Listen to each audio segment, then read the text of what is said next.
Your Excellencies, distinguished guests, ladies and gentlemen. Good morning and welcome to the third edition of the Green Days, a free online conference.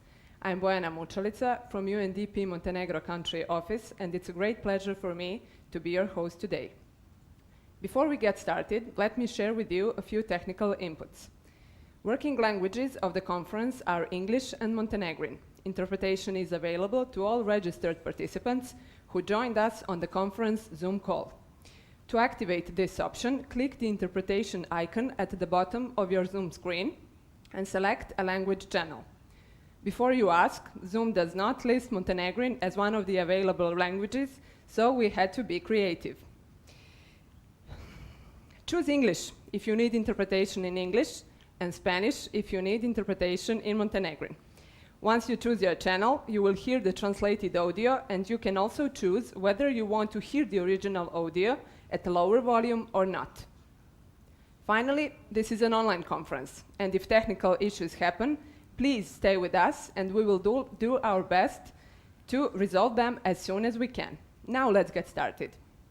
This year's edition of the Green Days brings together policy leaders, financial institutions, scientists, businesses, media, and forward-thinking climate activists ready to support green recovery, delivering a clean, circular, and just future.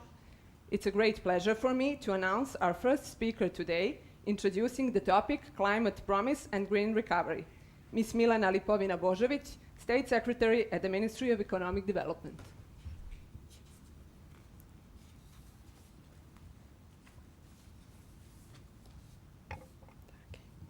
Thank you very much. Your Excellency, Minister, distinguished representative of EU organization, EU delegation, dear colleagues, ladies and gentlemen. On behalf of the governments of Montenegro and the Ministry of Economic Development, I'm very pleased to welcome you on this very important occasion today, which became a tradition now, Green Day Talks. I would like to use this opportunity to express my gratitude to a UN organization and all other international organizations and donors for continued support they provide to Montenegro in the implementation of various initiatives and assistance programs. We find it extremely useful in the process of achieving our goal, which is stimulation of economic development and pandemic recovery caused by COVID-19 crisis. If you allow me, I would like to briefly refer to our state of play. First of all, I would like to say that the COVID-19 pandemic has exposed Montenegrin economy's pre-existing vulnerabilities.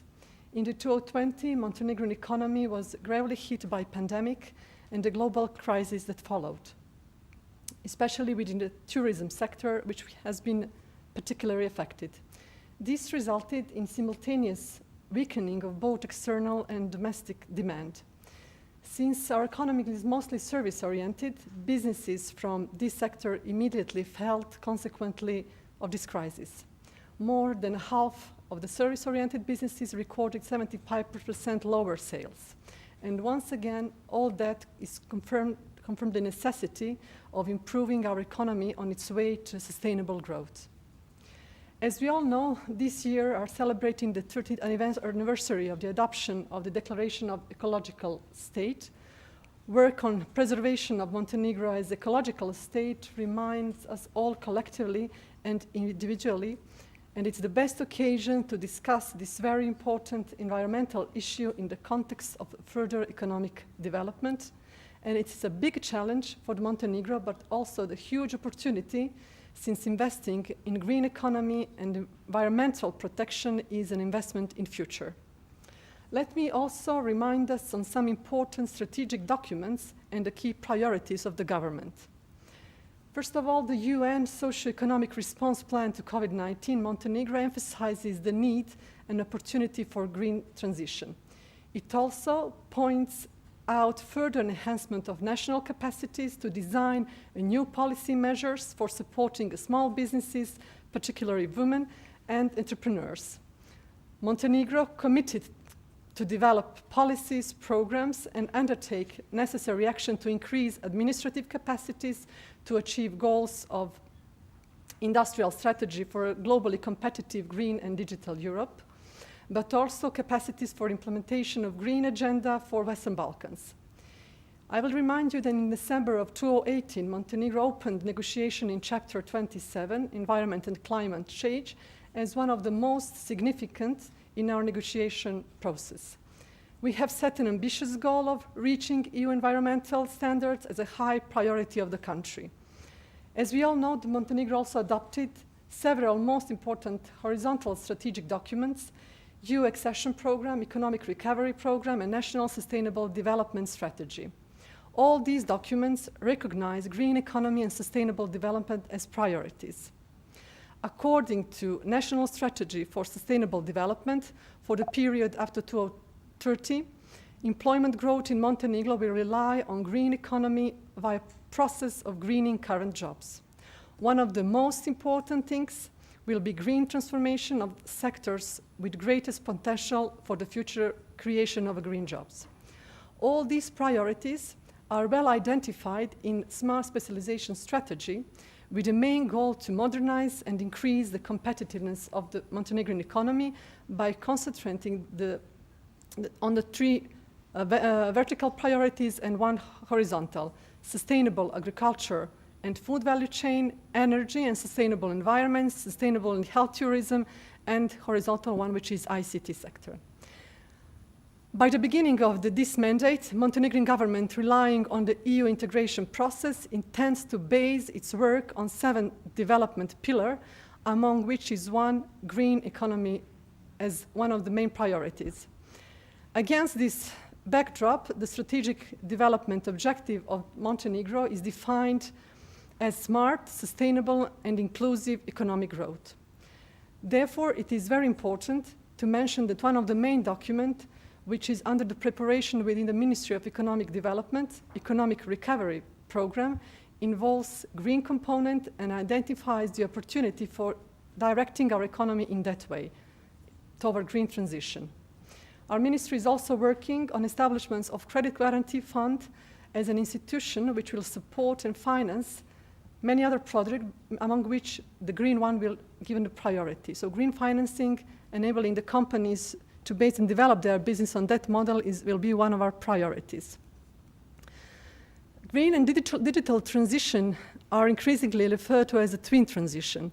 Bearing this in mind, but also given the fact that green and sustainable development can be only based on the knowledge and innovation, Montenegrin government established Innovation Fund.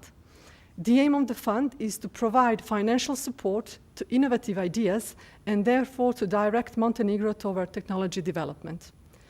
Furthermore, government established EcoFund with the purpose to finance and provide technical support to projects and programs in field of the environment, climate change, energy, supported by European Commission, UNDP, and other donors from Montenegro. We have developed a number of structural projects at various aspects of green economy. The transition to greener economies requires aligning all stakeholders, their interaction, discussion, and mechanism with environmental imperatives. Considering this, Competitiveness Council of Montenegro has formed Green Economy Working Group in order to promote green economy development and enhance greening activities. Moreover, that group, together with representatives from the relevant ministries and institutions, international institutions and donors, have been working on many other activities in that direction. Thanks to the circular changes, but partnering with UNDP in Montenegro and Chamber of Economy of Montenegro, with active participation of the government and other institutions, circular economy roadmap to Montenegro will be created. I think that we can all agree that this is a good start, but also that certain constraint segments must be, of course, transformed into potential in order to provide quick response to the problems that have occurred. A successful transformation to a green economy could help us to meet the Sustainable Development Goals, the Paris Climate Agreement targets and ambitions of European Green Deal, and reach carbon neutrality in Europe by 2050. In accordance with the government's development plan, economic recovery will be based on the new postulates: innovation, digitalization, and the green economy. Economic diversification will be an imperative for the further development. We will focus on enhancing energy efficiency and usage of renewable resources in order to achieve sustainable development, with developing, of course, agriculture and tourism, but with more synergy between all these sectors. We will encourage the introduction of the circular economy principle, which integrates the economy and the waste management system. The government will develop financing mechanisms that will be offered to the SMEs, mobilize the funds accordingly, and carefully plan financial schemes. Financial support will be provided to the SMEs which are willing to transform their existing businesses into green ones or establish a green business from the very beginning. Some pioneering steps have been already made, such as program for example, line for circular economy under the program for enhancing competitiveness and some other, but still there is a lot of work that has to be done. We all know that there is no creation of new jobs without sustainable economic growth, but we also know that we are convinced there will be no future economic growth if that growth is not green and therefore sustainable. In order to succeed on this challenging path toward greener and more sustainable economic growth, I invite you all to stay well connected and fully committed to this and use Montenegrin green capacity in its full potential. Thank you very much, and I wish you very successful talks. Thank you. Let me now invite Ms. Daniela Gasparikova, UNDP resident representative for Montenegro. The floor is yours.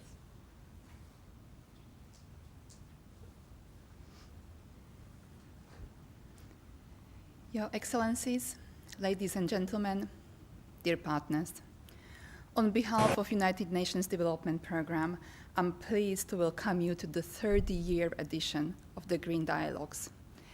This year's event takes place at the backdrop of reiterated expectations of citizens, local communities, and advocates representing diverse voices, which challenge us all to move from commitments to concrete actions in reversing climate change.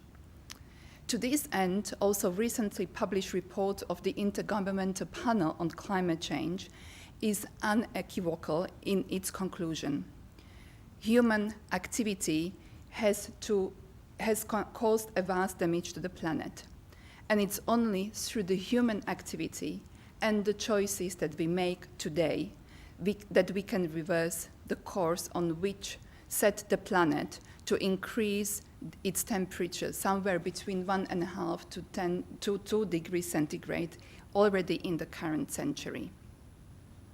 That's why, in run-up to COP26, which is going to take place in Glasgow later this year, and is hosted by the UK government, the UN Secretary General calls on all countries to come forward with significantly more ambitious nationally determined contributions, which sets the target for 2030 consistent with a net zero pathways, and for coal phase out by 2030 in OECD countries and by 2040 in all other countries, however, very closely in conjunction with a just transition.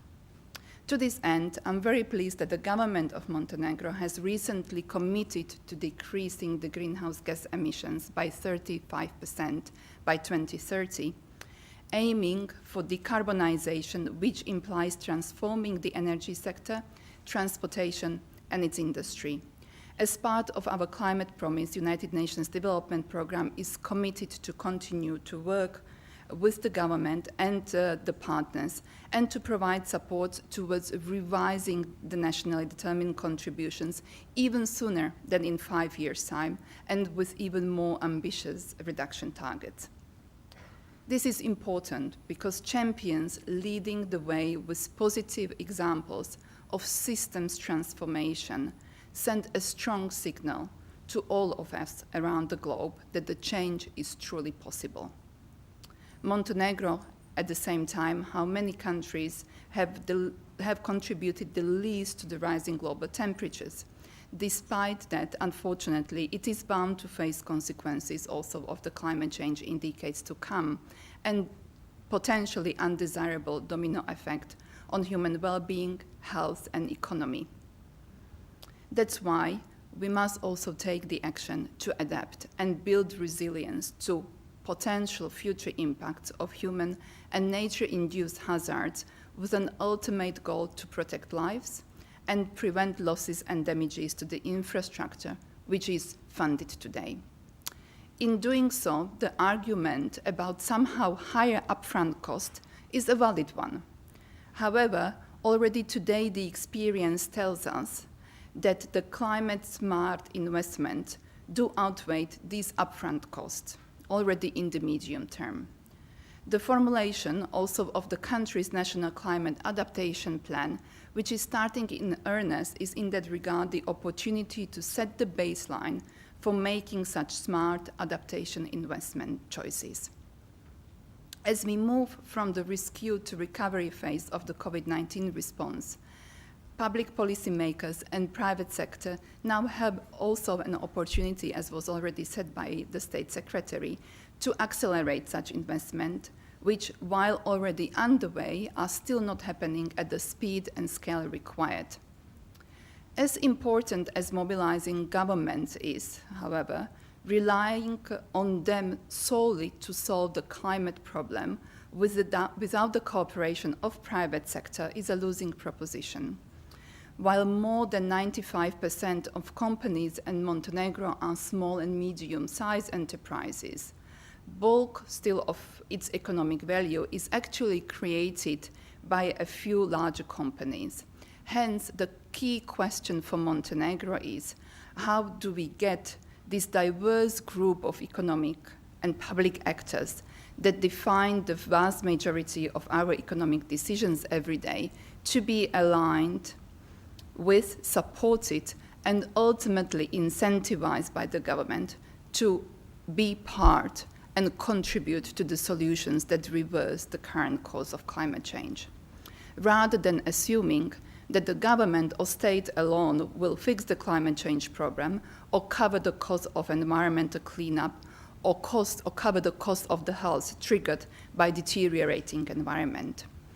In that regard, the recently announced formulation of the new economic recovery plan by the government of Montenegro presents a platform to drive the new investments into preservation of existing and creating new jobs on one hand, as well as allow for a dialogue and these concrete actions to design a balanced approach to meet both countries' climate and economic goals in line with the country's commitment to the ecological state. While I realize that achieving carbon neutrality for Montenegro will not be easy nor a simple task, I believe that the shift is achievable if we all align behind this vision. With adopting innovative practices and business models, the private sector in Montenegro has already shown competitiveness and contributions to incremental green transition. We are proud to have supported the establishment EcoFund, as well as to work with the Ministry of Economy on establishing Innovation Fund, and to continue to collaborate hand in hand with these institutions, as well as Investment Development Fund and Chamber of Economy and other international partners in support of this vision.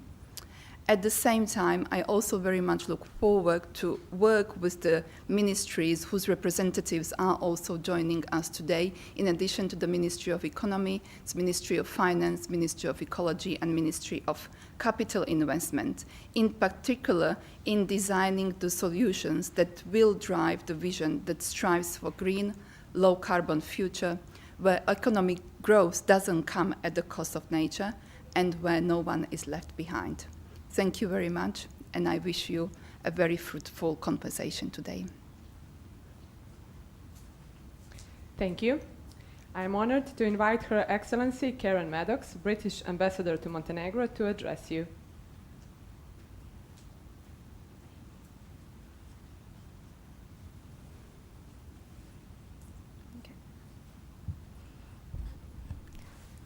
Distinguished guests, ladies and gentlemen, thank you very much for inviting me to be part of this very important event today.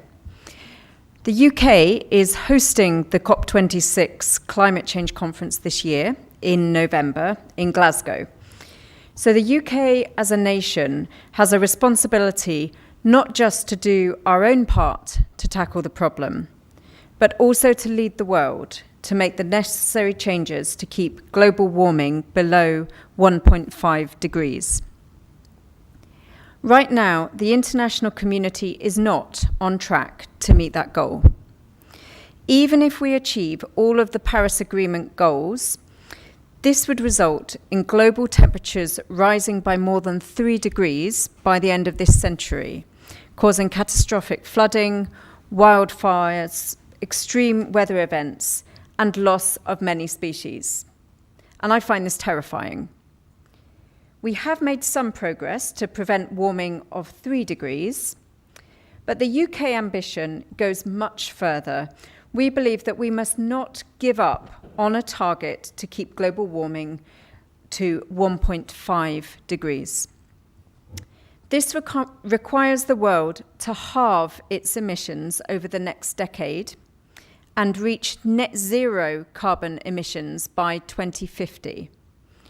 The UK has made a commitment to do this, and in fact, countries which cover 70% of the world's economy have committed to reaching net zero emissions by 2050, and that includes all of the G7 countries. So now we are asking every country in the world to do the same, and this is our challenge to Montenegro too. So it was very encouraging to hear that this is in line with your forward planning. There are some important ways that all countries can do this. First, make a commitment to rapidly phase out coal power, and this is achievable here, as we've heard, with the growth of clean energy, including solar power and other forms of energy. Second, protection of the forests, because they have a role in removing carbon from the air. And again, this is something that I think Montenegro has a positive story to tell. And thirdly, we need to switch to zero-emission cars. In the UK, we're doing this by ending the sale of all new petrol and diesel cars by 2030. I have been encouraged to see an increase in electric vehicle charging facilities here in Montenegro, even since I arrived a year ago.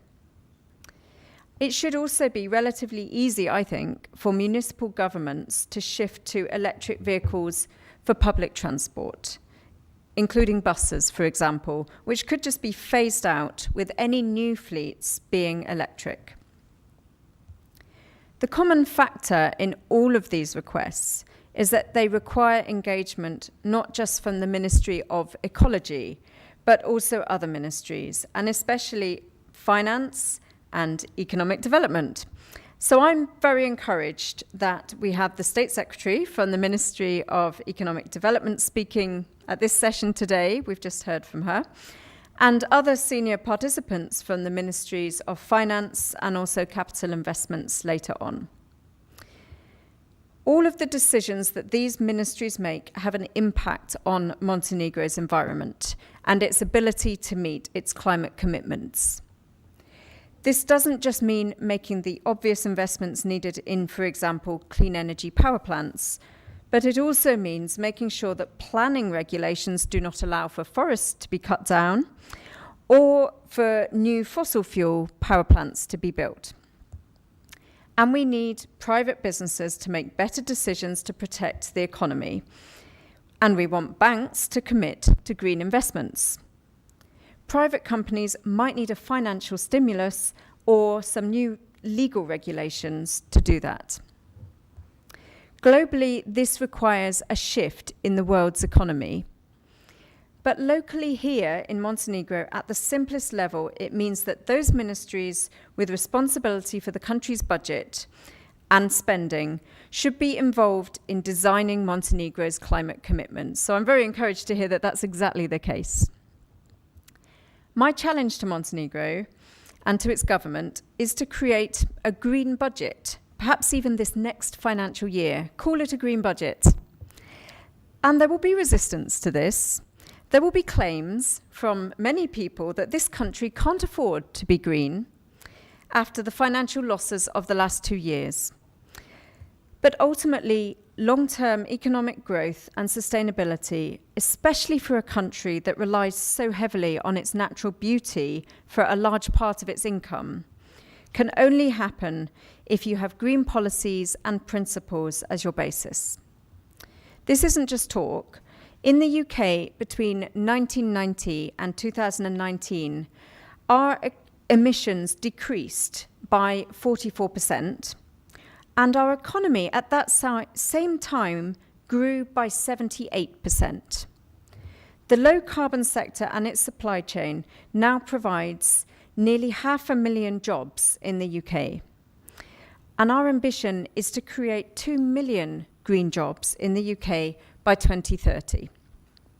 We see this green revolution as a major opportunity for our economy, as well as for the planet. COP26 in Glasgow will get nearly 200 world leaders around a table, and I am delighted that Montenegro will be well represented there, and they will be part of the global conversation. And I'm looking forward very much to hearing just how far your ambitions will go. Thank you very much. Thank you, Your Excellency. Ms. Nina Drakic, ad interim president of the Chamber of Economy, the floor is yours. Thank you very much. I will use the opportunity to switch on Montenegrin, in this case Spanish. Poštovana gospođo Lipovina Božović, uvažena ambasadorko Gašparikova, uvažena ambasadorko Medoks, dame i gospodo, zadovoljstvo mi je da vas pozdravim ispred Privredne komore Crne Gore na otvaranju 3. konferencije Zeleni dani. Ovom konferencijom želimo da stavimo akcenat na naše klimatske ambicije i stvorimo preduslove za pokretanje dijaloga na temu zelenog oporavka u post-COVID svijetu. Uvjerena sam da ćemo u toku današnjeg dana imati prilike da čujemo korisne ideje o pravcu u kojem bi ekonomija naše države trebala da se razvije u narednom periodu, posebno cijeneći prirodu čiji smo neodvojivi dio. Činjenica da je ovo 3. konferencija po redu, Zeleni dani, ukazuje na značaj teme vezanih za zelenu ekonomiju u Crnoj Gori, te verujem da će kao i prethodna i ovogodišnja konferencija biti vrlo uspješna i korisna za sve učesnike. COVID kriza koja ima nezapamćen uticaj na svijet razotkrila je naše brojne ranjivosti. I to je nesumnjivo alarm ne samo kada je u pitanju pandemija. Kriza je usmjerila gotovo sve zemlje na snažnije oslanjanje na sopstvene resurse i proizvodne kapacitete te potrebu da se oni nadoknađuju. Cilj svakako jeste da dostignemo veći stepen samodovoljnosti i smanjenja uvozne zavisnosti kako bi se negativni efekti budućih kriza sveli na minimum. Svjedoci smo u kojoj mjeri nas je prethodna godina primorala da izađemo iz uobičajenih okvira i načina funkcionisanja i učinila da se usled privrednog zastoja promijene i redefinišu prioriteti na svim nivoima, počev od lokalnog ka globalnima. To je promijenilo naš svakodnevni život i rad, navike, modele poslovanja i natjeralo nas da nađemo načine da prevaziđemo različite vrste kriza koje su nas zadesile, ekonomska, zdravstvene, ekološke. Ipak, na sve treba gledati kao na svojevrsnu priliku. Iz naučenih lekcija krećemo ubrzanije sa oporavkom i obnovom, te ovo treba iskoristiti da donesemo smjelije i mudrije odluke na svim poljima koja nam obezbjeđuju život u skladu sa zakonitostima prirode. Kolektivni odgovori na siromaštvo, klimatske promjene i nejednakost bit će odlučujući izbori našeg doba. Stoga je veoma važno da u narednom periodu hitno krenemo ka zelenim i inkluzivnim mogućnostima i rješenjima za održivi široko zasnovan ekonomski rast, za otvaranje novih radnih mjesta, minimiziranja efekata klimatskih promjena i degradiranja životne sredine. Moji prethodnici su već pomenuli da je Privredna komora u saradnji sa vladom i uz podršku UNDP-a u prošloj godini započela aktivnosti zahvaljujući kojima su postavljeni temelji za izradu mape puta ka cirkularnoj ekonomiji. Tu priču smo nastavili ove godine sa željom da u narednom periodu ostvarimo niz ciljeva i kreiramo dokument koji svima treba da nas služi kao vodilja za uvođenje cirkularnih praksi i unapređenje poslovanja po uzoru na brojne zemlje Evrope i svijeta.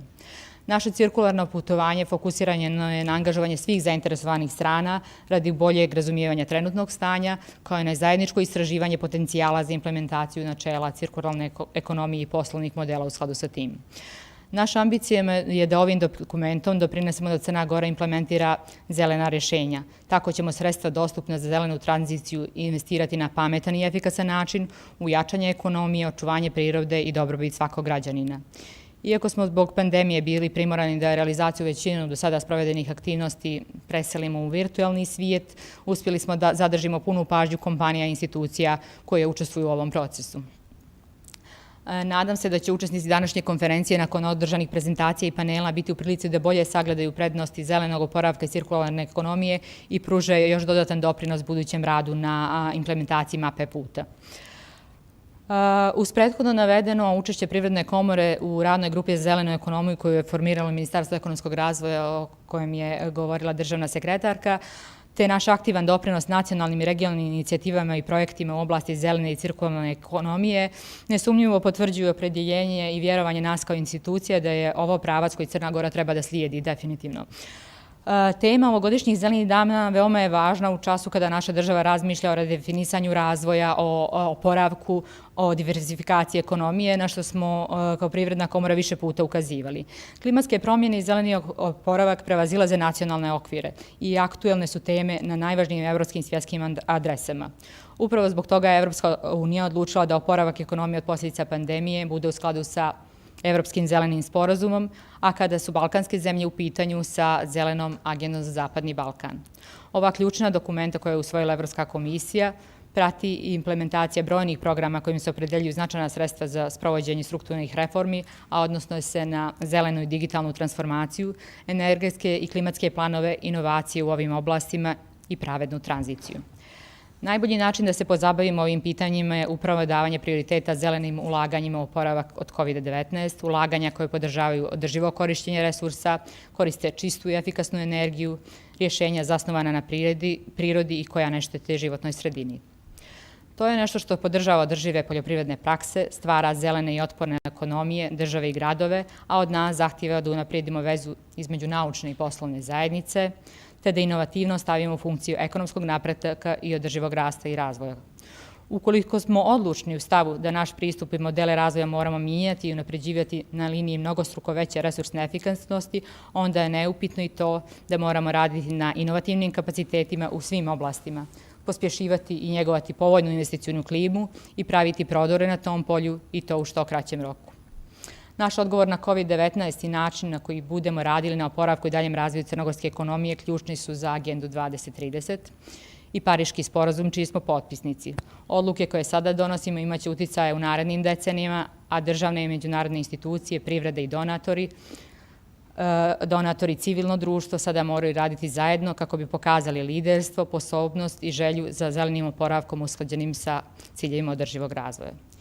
Izuzetno je ohrabrujuće vidjeti da su zeleni dani ove godine okupili brojne renomirane govornike, te da postoji želja za pokretanje diskusije na ovu temu i preuzimanje konkretnih aktivnosti kao interesovanje domaće i međunarodne javnosti za ovaj skup.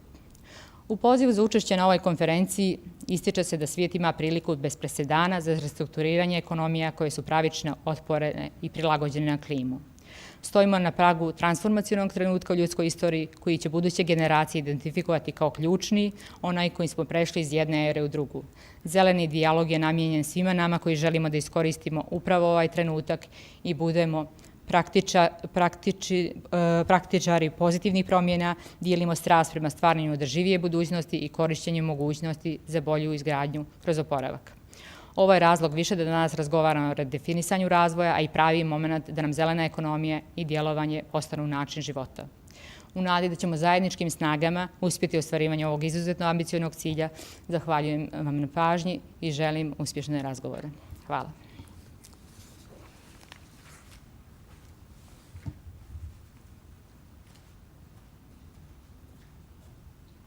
Thank you, Ms. Drakić.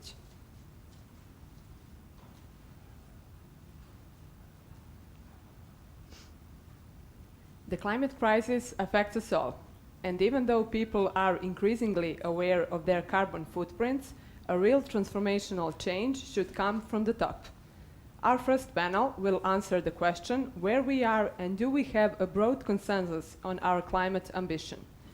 For those of you watching the live stream, please share your thoughts and key conference insights using the official hashtag Green Days 2021.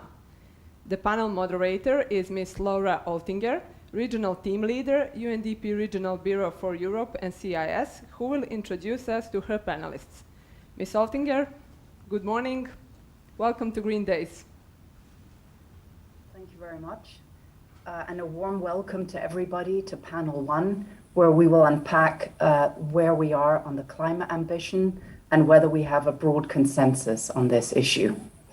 So we have a very prominent panel spanning public and private sectors today. And specifically, we have speaker from the government, from the EU, also from business and from civil society.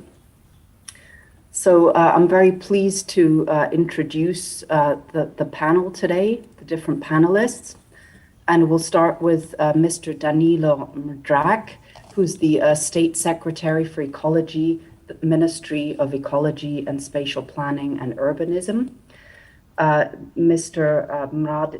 Mrdak has interests in ecology, evolution, fishery, and sustainable management of aquatic ecosystems. And he has a PhD in biology from the University of Belgrade, Faculty of Biology.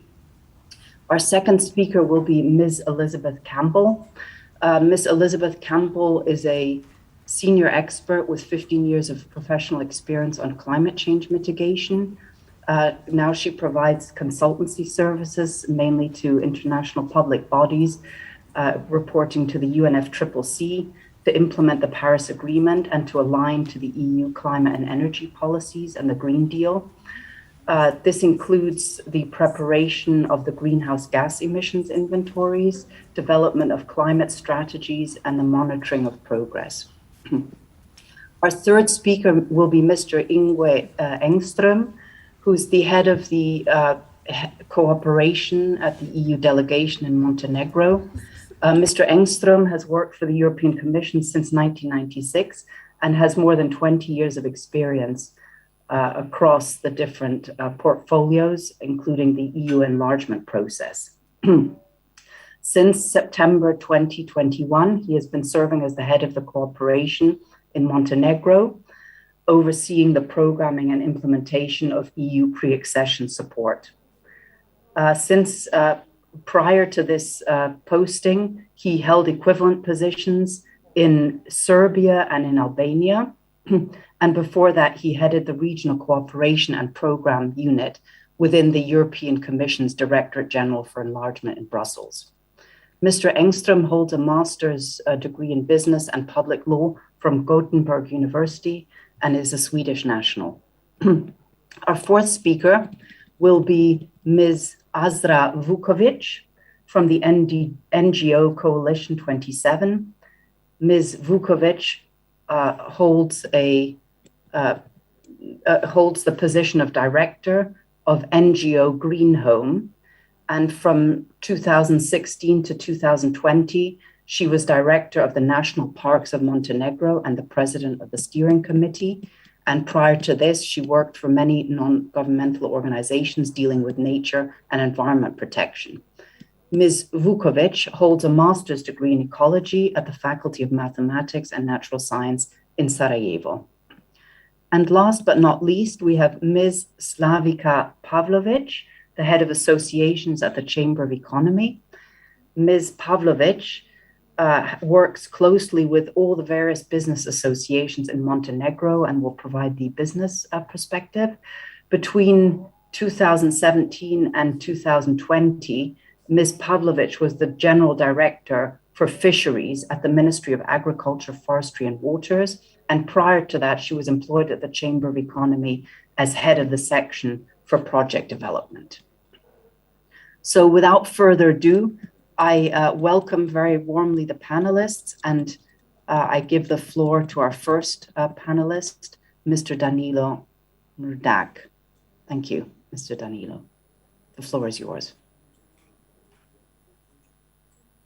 Thank you. Everything okay with the sound and the picture? Okay.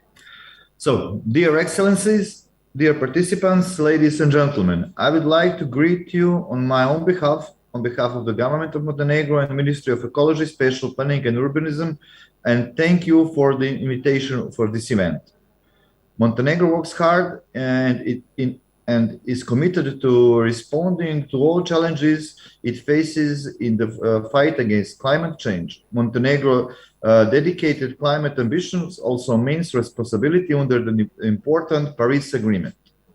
This year, September of 20, marks the 30th anniversary of the adoption of the Declaration on the Ecological State of Montenegro. And after 30 years, the question arises whether and to what extent we have been committed to this idea in the past period, and whether we have directed the development of Montenegro in the direction of its realization. Aware of the fact that transformation towards sustainable development takes precedence on the global path of the development, with an increasing initiative to protect the environment and combat climate change. In the light of the global events of the initiatives, UN Agenda for Sustainable Development until 2030, Paris Agreement on Climate Change, European Green Agreement, and Sofia Declaration on the Green Agenda for the Western Balkans, and others, this year it is necessary for us to review past and to make some future decision in the development plan of Montenegro.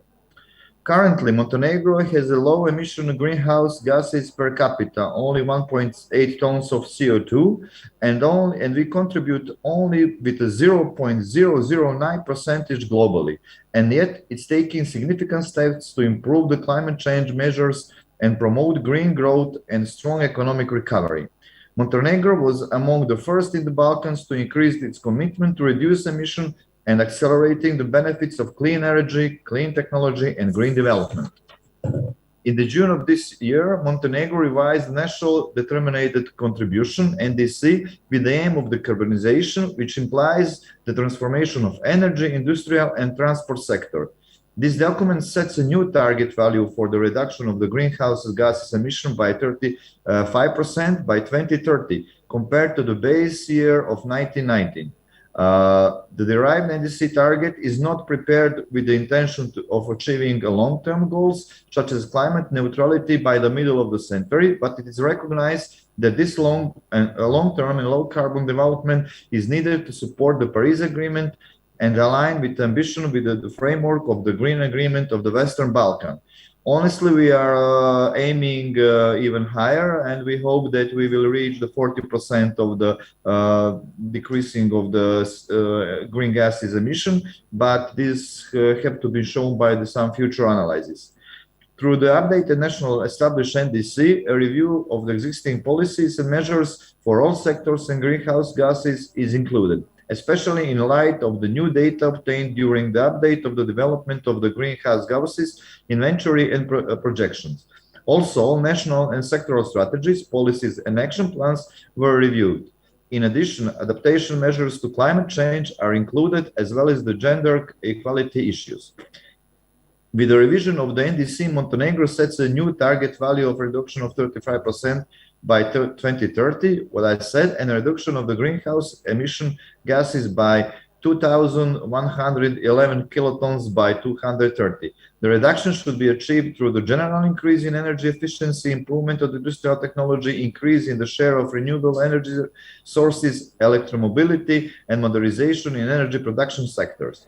Montenegro plans to invest in infrastructure project in the coming period, which will affect the overall reduction of greenhouse gases emissions in the country, and thus the mitigation of the climate change, which will simultaneously achieve a national goal as well as to pave the way of the low carbon economy. The largest number of investment in the period of 2050-2030 in the energy sector are planned. The national strategy in the field of climate change until 2030 provides guidelines in the field of climate, energy, and other policies, and a large number of initiatives for the direct development of the country towards low carbon technologies and the green economy. At the same time, the national strategy for climate change until 2030 indicates that it's possible to simultaneously achieve climate, energy, and development goals and EU integration if previous solutions are modified, and support to reorientation towards new technologies and contribute to achieve sustainable development goals which generate greater overall benefits.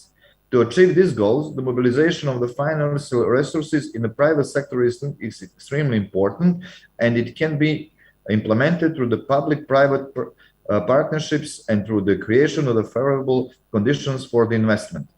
In April this year, the European Union reached a new agreement and adopted EU climate law, and according to this law, the new goal was set to achieve 55% reduction in greenhouse gases emission by 2030. We think that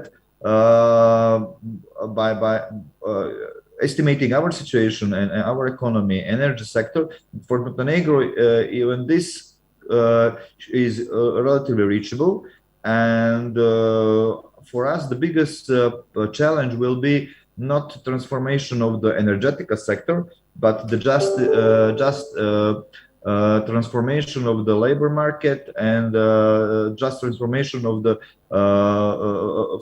for the families which mainly work in energy sector. In the city of Pljevlja, which was the whole city was dedicated to the development of the industry and tourism of Montenegro, and they sacrificed their, let's say, the highest quality. They sacrificed the quality of the environment of their city and municipality in order to produce electric current for the whole Montenegro. And we have to be very, let's say,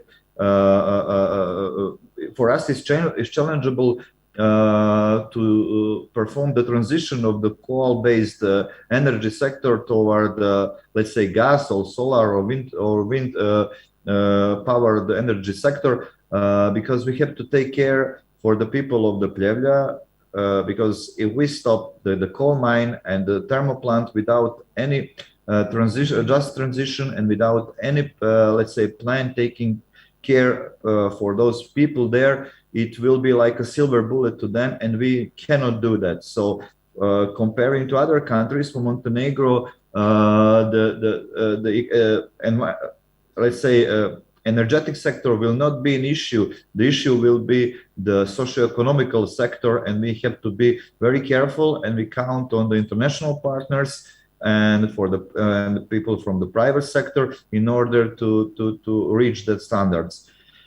Right now we are in, let's say, frequent contact with the Ministry of Capital Investment, because the energy sector is under the responsibility of that ministry, and we are trying to find a kind of plan for the future for Montenegro, which is very ambitious.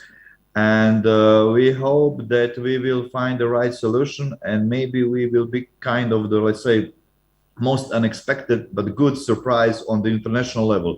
But until we finish the strategy and all our plans, which we plan to, let's say, present on the forthcoming COP meeting, until that I will keep quiet. But I can tell you that we are preparing really something good and a very ambitious plan. As we are not a member of the EU, this law of the reduction of 55% by 2030 does not apply directly to us.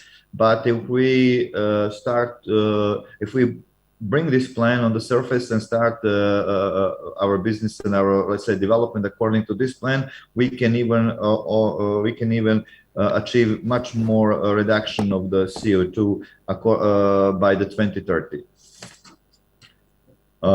Finally, I would like to thank once again all those who were involved in the development of this project for their support and assistance. And there is no doubt that our presence today may confirm the readiness of our country to face the problems caused by the climate change with the full capacity that our region as a whole possesses. Thank you for your attention. Thank you very much, Mr. Danilo from RAC. And thank you for making those interesting points on what the government has already done in terms of the policies they've passed and the plans that you have, plus the challenges that you faced. So I'll pass the floor now to the next speaker, Ms. Elizabeth Campbell. The floor is yours. Thank you. Okay, thank you. I will try to share my screen because I do have a presentation, and Let me know as soon as it works. Yeah. Okay, fine. Late good morning to everyone, distinguished participants and representatives of the Montenegrin government and other very important key national institutions, representatives of the EU and the UNDP. I feel very pleased and honored to have been invited to present the enhanced NDC of Montenegro at this important event. And me and a team of national and international experts have been working on this update for about a year. And it has finally been submitted in mid of June this year. And looking at this long time, it makes clear how difficult it is to achieve a mutual agreement among all stakeholders, and because the governmental approval and we had comments and so, but I think this is an important process to have everyone on board, because climate change cannot be tackled by one institution or by one country or by one policy. No, it needs the change and the willingness and the cooperation of everybody. And the urgency for this common action is becoming every year more evident, and is had also been confirmed by the latest IPCC report. So for this reason, I already congratulate you to this event, and I think it's very important to discuss and present things and plans for the future, and also what has already done. And when I listened to the State Secretary just before, I get very curious. And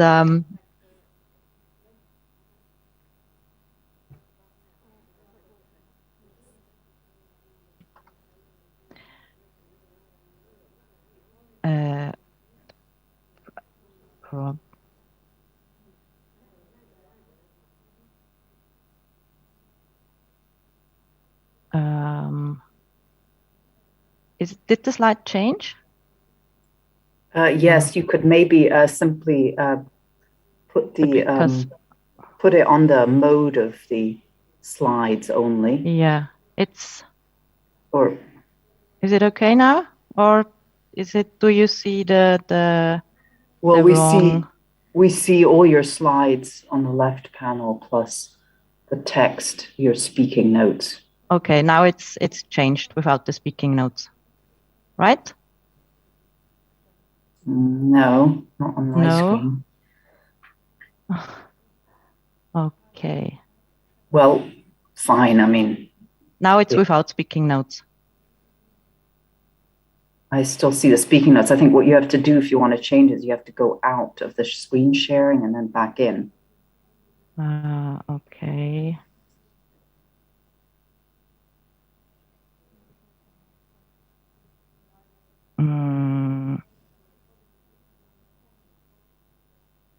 Yeah, now you're out.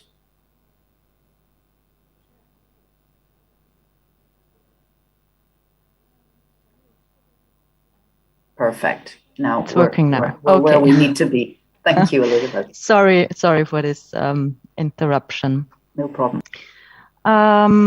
Okay. The next one. This slide is just to introduce you a bit to the requirements of the NDC and the Paris Agreement, because it is different to what we had before under the UNFCCC, the Kyoto Protocol. It foresaw fixed targets for Annex 1 industrialized countries, but now with the Paris Agreement, it's all countries are required to deliver a contribution, and this contribution is decided upon by the countries themselves, and it should reflect the highest possible ambition, but taking into consideration, of course, the common but differentiated responsibilities and respective capabilities. So not every country has the same circumstances, the same amount of financing available, is more affected by already climate change. So all this is taken into account because the countries can choose their targets, their contribution by themselves. And this must be delivered every 5 years. And as you can see, we have now been in the phase of preparing and submitting the national determined contribution, and it's now going to be implemented in the next 10 years until 2030. And in between, the countries have to submit every 2 years a biannual transparency report where they track progress and report on what progress has been achieved. And this is covered under the enhanced transparency framework. This information will then be used for a global stock taking by the UNFCCC. So this is the first time this will happen in 2023 when all the efforts of the countries are more or less summed up, and we will see where we are. And based on this, countries need to come forward with an increased ambition and a progression over time. So this is the circle which gonna be repeated every 5 years. And so it's always a process moving forward and taking into the consideration what has already done and what still needs to be done. And the progression over time is not only reflected or not only limited to climate change mitigation. It can also include adaptation targets or specific policies. So it's not the case that every 5 years the mitigation target needs to be increased. To understand a bit what we have done is the approach we used as a basis the third national communication, which has been submitted by Montenegro in 2019. And then we used, of course, as a basis the greenhouse gas inventory, which is annually being updated and has the data for the past greenhouse gas emission trend, because it's very important to know about the past emissions to decide where to act and what could be changed in your future emissions. We also did a review of the national legislation and strategies to see if there are any new developments which we should take into account and when the scenarios, the emission scenarios have been drafted. So it's looking for the right PAMs and then assessing their impact and calculating emission scenarios. We calculated a business as usual. This is called a BAU scenario and a so-called NDC scenario.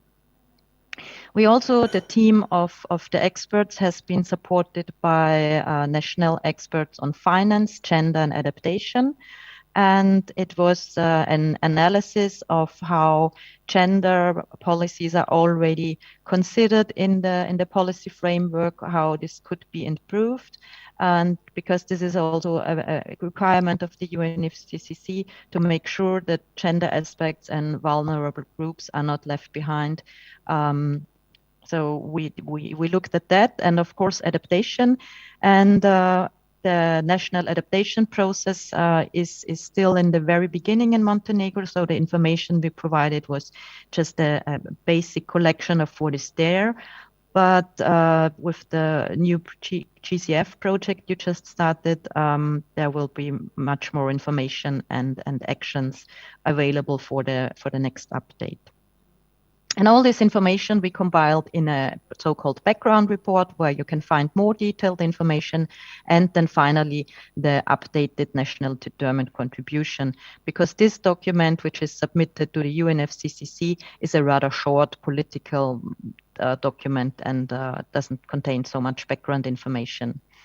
And you also can see the number of experts who were involved, and it was 2 international experts, myself and a LULUCF expert, as a forestry expert from Spain, and all other were very excellent national Montenegrin experts. And the project was financed and supervised by the UNDP. Okay, I already mentioned that understanding the past greenhouse gas emission trend is important, and that's why I also present this picture, because you can see that since 1990, where we had about 5.4 million tons, and in 2018, where it's about 3.8 million tons, this is a reduction of 30%.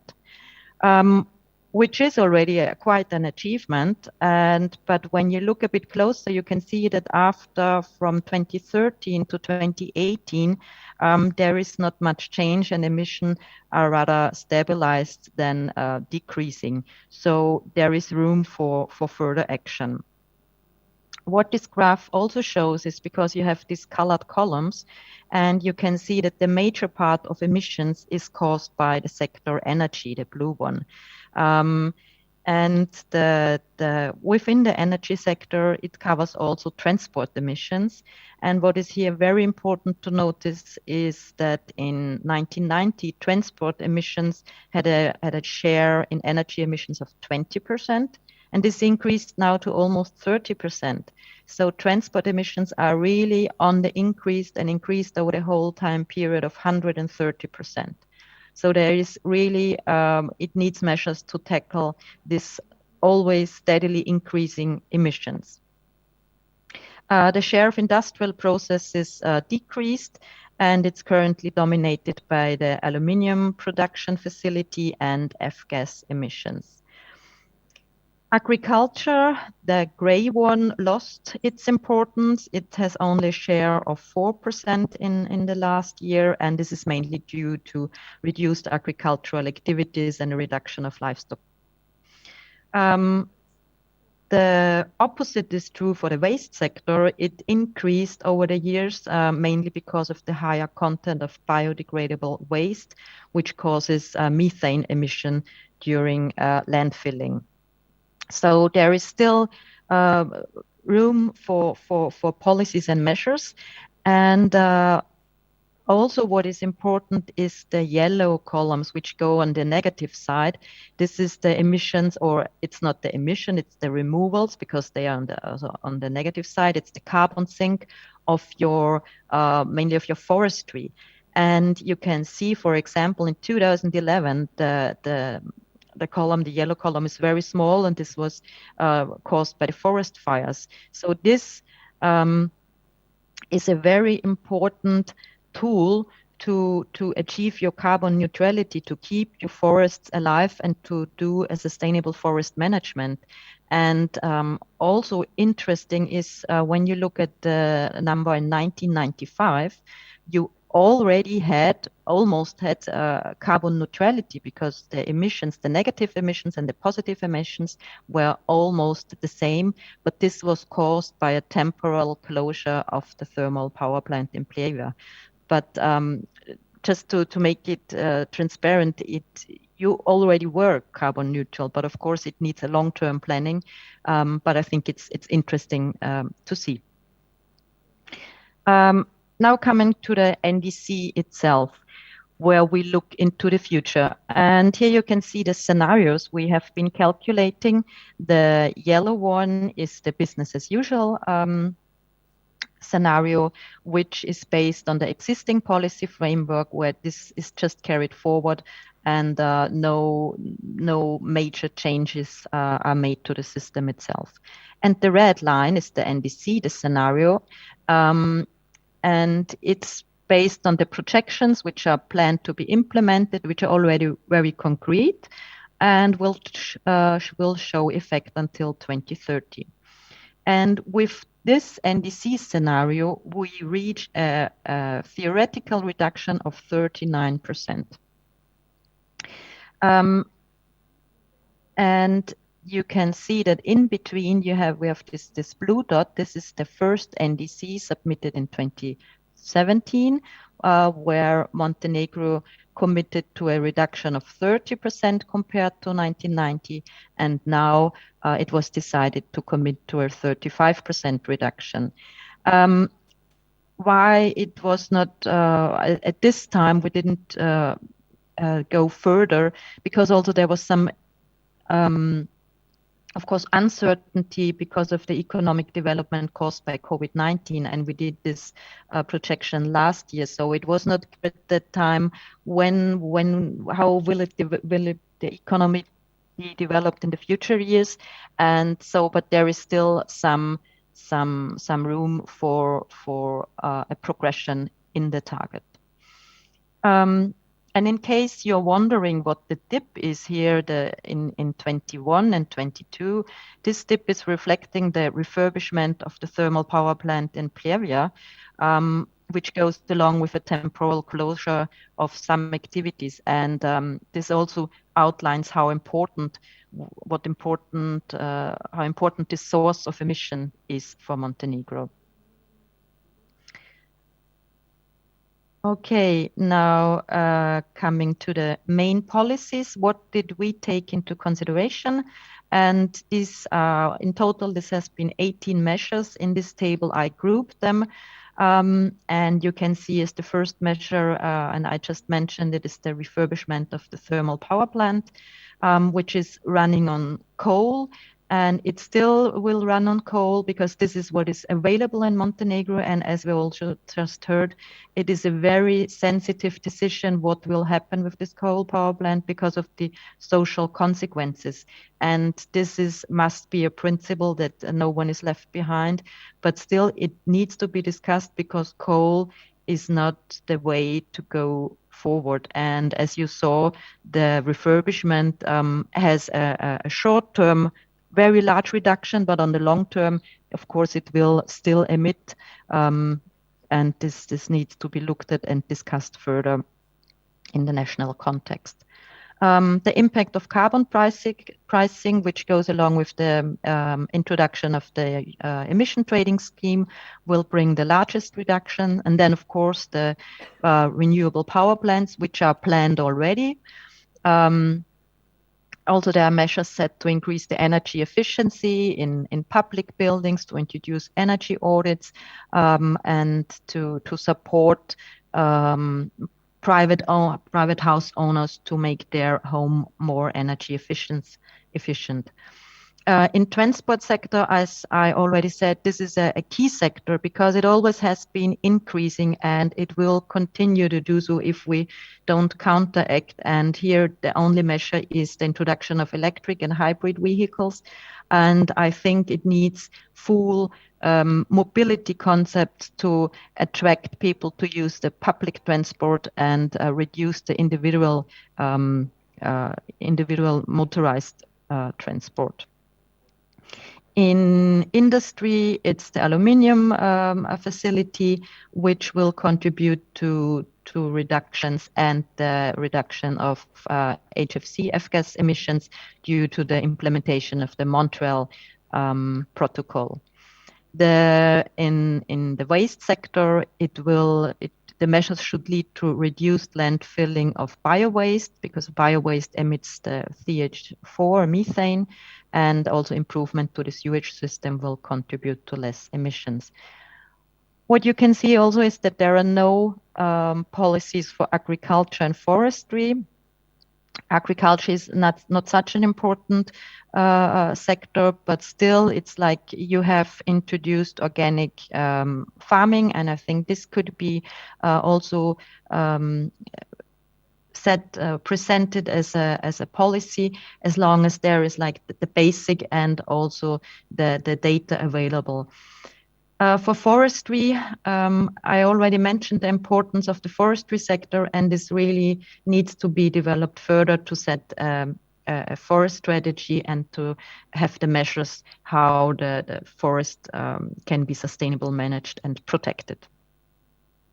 Coming to my last slide, it's some recommendations.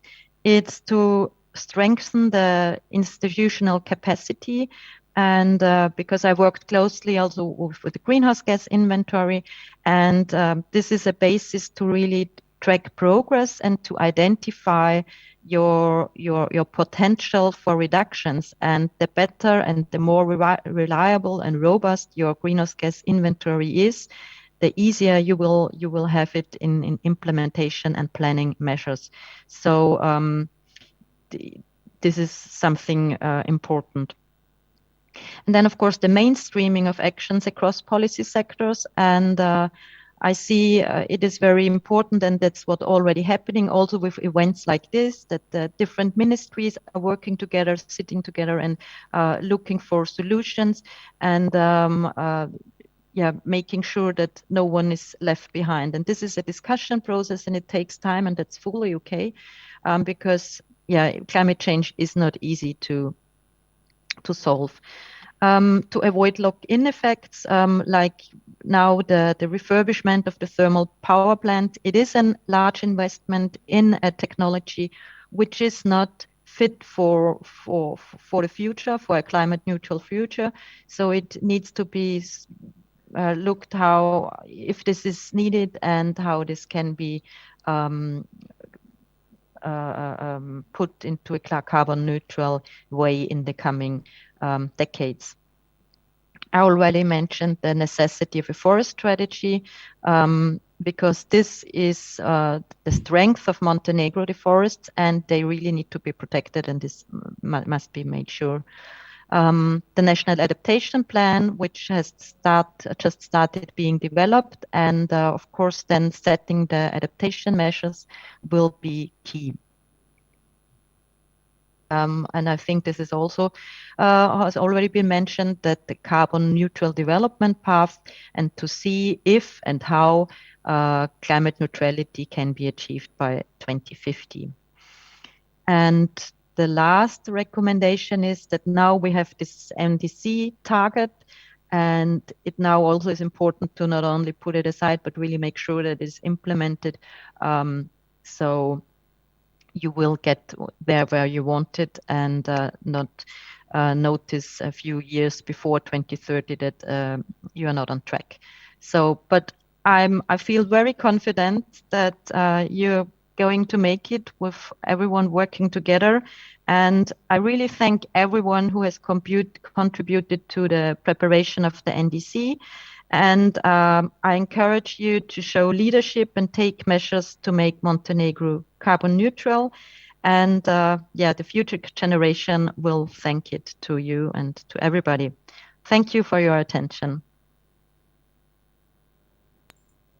Well, thank you very much, Elizabeth, for unpacking the NDC for us, and also explaining the background. I think it gave us a very good understanding of the emissions composition and the picture, and some of the key policy measures that stand before Montenegro to take on board and develop further. So thank you for that. Without much ado, I pass the floor to Mr. Ingwe Engström, please. The floor is yours. Thank you.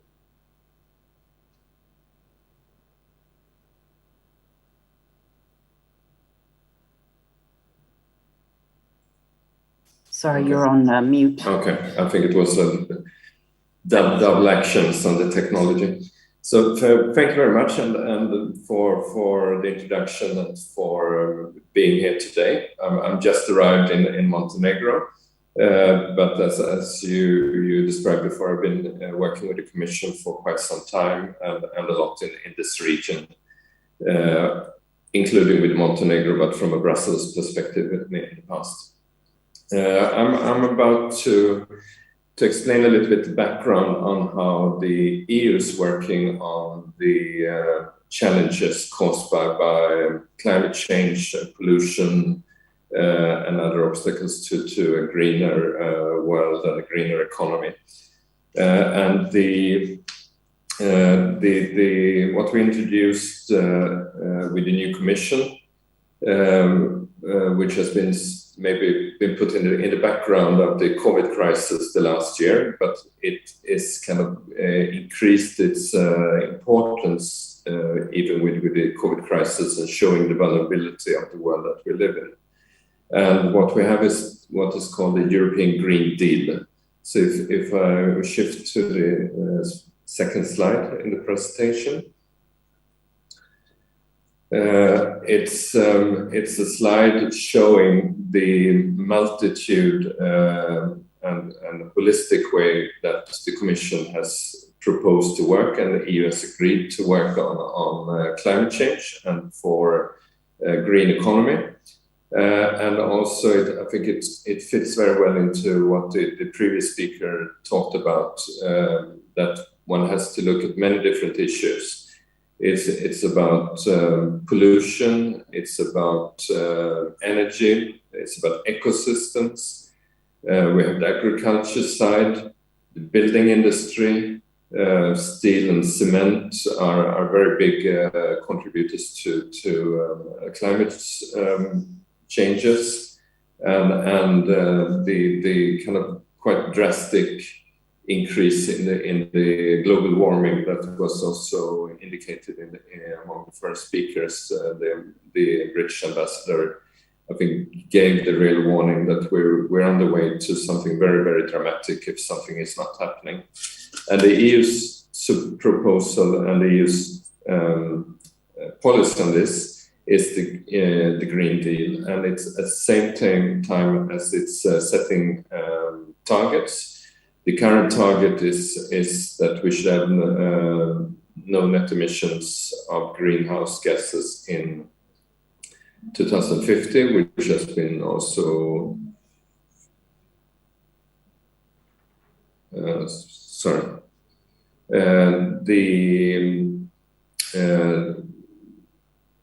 to reduce the climate change.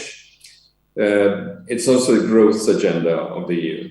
So it's the same time. So it's a very, very simple message to say that going green is not only necessary for improving the environment, for reducing the greenhouse gas emissions, and for reducing and for trying to stop the global warming. It's also the way to make growth. It's very clear that growth, sustainable growth, will not happen in the way it's been done in the past, and therefore it's important to decouple growth from pollution and greenhouse emissions. This is the deal for the EU countries, but we're also looking at the same time as how to expand this around the world. We want to set an example for countries outside the EU, and in particular maybe in developing countries, so to help to make the example and support the development in other parts of the world. And the message is very clear that it has a cost, but we can help with the cost through our programs and instruments, but also that the cost of not doing anything is much higher than actually doing it and finding the financial resources to do it. If we go to the next picture, I also wanted to show, as we're talking today at the UNDP conference, that the Green Deal is also very much interlinked with the 2030 agenda. And it's not only about one agenda, but it's actually to achieving the full sustainable development goals. And I think it's important to remember that these are not two different agendas. We have an EU Green Deal and we have the 2030 agenda. The EU Green Deal is actually the tool that member states are using to reach the 2030 agenda, which is not a development agenda. It's an agenda for all the countries in the world. And the EU was very, very kind of pushing also that to make the targets in the 2030 agenda very, very clear and very ambitious. So moving to the next picture, I want to say also to place the external dimension. So we're working with Africa for climate and environment issues. We're working with to engage the G20 countries who are currently the biggest polluter and the biggest greenhouse emitters in the world. But with an increasing population and an increasing middle income level part, there are of course more countries who are knocking on the door to become greenhouse emitters if we don't want to do anything. We are very engaged with the Eastern Partnership and Southern Neighborhood. That's for us is kind of the former Soviet Union countries. and we have the Mediterranean dimension. This is important for us because it's a neighborhood. And we're also working with other parts in the world, clearly, and not least, we are very engaged in this region, which are the countries wanting to join the EU, which means that we have a two-dimension. We're looking at this as from external dimension, because the countries are, as was mentioned previously, not yet part of the EU, but being a candidate country to the EU, it's clear that the conditions and the standards that are applicable to member states will be applicable also to Montenegro and the other countries in the region. And to underline that, we're very happy that last year there was also the signature of a green agenda for the Western Balkans at the Sofia meeting. And that is also a document that one think one should look at and see how to implement and make more ambitious as we go. So for the EU enlargement countries, the working for Montenegro working on this way has a number of advantages. To implement also the ambitions on greenhouse emissions and the coal transition and other parts of the agenda. We have first of all the enlargement policy, which sets the targets, so the key that we have, and the countries like Montenegro would need to, in the negotiations, align with the EU key. It's a technical part, but in this, when dealing with the environment, it's not only legislation. Legislation is important, but furthermore, and very much more important, is implementation. And implementation requires capacities, knowledge, and also funding. And we are trying to provide this. We have expertise available. We can transfer knowledge, and this knowledge would come not only from the public sector, but I also believe it's very, very important to be able to draw on expertise and innovation and research by the private sector, as this is very fast developing sector, which can benefit from new innovations and new ways of tackling the problems.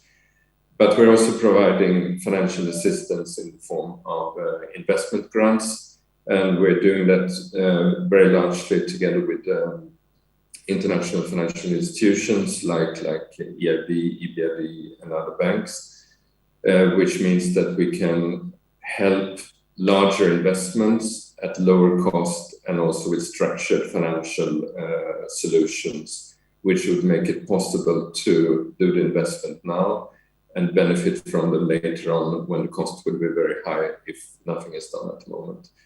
So that's the way we're working on the enlargement policy. And if we're looking at the green agenda for the Western Balkans, the last slide I would have is it's just like the Green Deal for the EU. It's looking at a number of different aspects, such as decarbonization, which is then very much about climate actions and clean energy and smart transportation. But we also need to look at circular economy, so that the what is produced can also be reused instead of using new resources. The protection and restoration of the ecosystems is crucial. It might not seem as at first sight to look at also the climate change, but the nature is of course very, very important for that. And I would say not only the forest, but also other parts of the ecosystems needed for our way of life. Bees are one example of that, with importance for agriculture. But we also look at depopulation, the pollution of air, water, and soil, and the sustainable food systems and the rural areas to allow a more effective way of doing food production and less impact on climate change. So this is a very ambitious green agenda. I would say that the Green Deal and the Green Agenda, also the targets, have been fixed at certain level as we are now. But these targets can, of course, be adjusted as one go, and I'm pretty sure personally that they will have to be adjusted, seeing the different types of climate catastrophes happening every day almost, by floodings, forest fires, tornadoes, hurricanes, and so on. So I'm pretty sure that we have the tools, we have the methods of doing things, and what we need to look further on are the targets and how to adjust them to actually achieve the goals that we want to achieve. Thank you very much. Thank you very much, Ingwe. And it was very good to hear from you about the EU's agenda, green agenda for Western Balkans in particular, and where you see the priorities for that going forward. Now we turn to our last two speakers. And sorry, I have a special request for you. If you could try to keep your presentations to 5 to 7 minutes. That way we still have a few more minutes left at the end to take questions from the panel. There is already 1 or 2 questions in the chat, so we can still find some time to exchange views on a few issues. So let's ask Ms. Azra Vukovic, please, to take the floor. Thank you, Ms. Vukovic. Thank you. Do you see my presentation?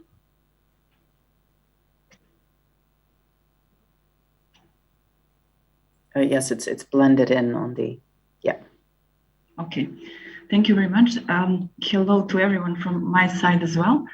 I'm very honored to be today part of this event representing Coalition 27.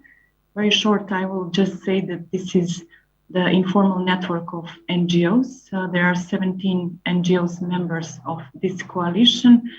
It is actually a platform for joint participation of civil society organizations in the process of adopting standards and values of European Union in the field of environmental protection.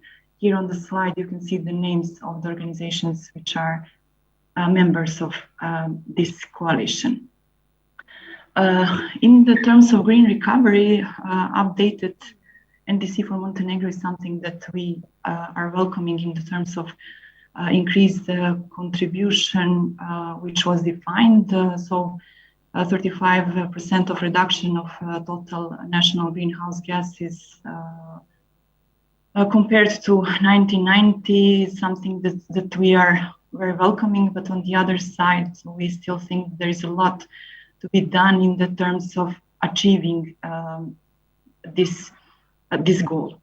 In following several slides, I just want to focus on several topics which are somehow in the focus of the work of our organizations. And one of them is ecological refurbishment of Pljevlja thermoelectric power plant, which is one of the measures planned in order to achieve the NCD goals. And in these terms, this project is something that is very questionable due to the economically aspect, since the cost-effectively study was not implemented for this project, and announcing of coal phase out makes it really questionable. On the other side, from the ecological point of view, it helps solving air pollution and contributes to the reduction of greenhouse gases, but it's still something that is under huge question mark. In the terms of new renewable power plants that were mentioned in the measures as a project that should be implemented, we support renewable power plants in general, but of course they should be implemented in the line with EU standards in one process which is fully transparent and with the efficient public participation. We had the situation with the small hydropower plants in previous years, which was not so transparent and not always implemented in good manner, and therefore our organization initiated a moratorium on the construction of hydropower plants, which was supported by more than 6.3 thousand of citizens in our country. Reduction of bio-waste within municipal waste is something that we are very concerned about. Planned the increase of separate collection of municipal waste is which will be achieved as a decrease in the organic waste being disposed on the landfills with the system of 2 bins. It's something that is really showing as something that is not working, because even though a lot of investment was implemented, especially in the capital Podgorica, in dry and wet system for the selection of the waste, in the terrain, this system is not fully working, and citizens do not separate their waste in dry and wet, and this shows that there were some maybe problems in the process of preparation of this way of waste separation, and the process of percentage of recycled waste is not really increasing, and the system is not working. And we are very concerned about the general waste strategy in the country, which is very problematic from different aspects, not only from the aspect of achieving NDC goals. Furthermore, increase of connection rate to the switch system was also one of the measures that was mentioned before, and target of 93% by 2035 is something which is good, but on the other side we have very low connection rate to sewage systems in reality, and we have very slow process of implementation of this measure in practice. We are aware that for the lot of this project there were available funds from different funding sources, but most of the municipalities and companies dealing with these processes were not able to use this funding due to the different problems. Some problems were additional funding that they should have find for these purposes. On the other side, a lot of them had problems with the capacities, with projects, with different issues, but this process of implementation of this measure in general is very slowly going. In the terms of adaptation to climate change, Coalition 27 prepared one short report that could be used in the upcoming period from the institutions in order to prepare adaptation plan, which is now in the phase of preparation.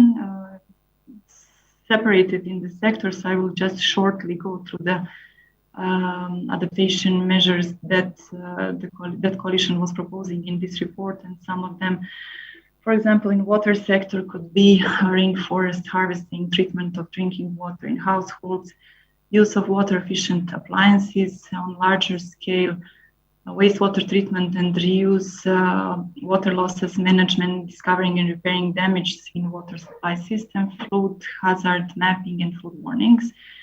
In the coastal sector, integration of climate change impact and risk assessment in all future coastal strategic documents, strengthening cross-sectoral coordination as well.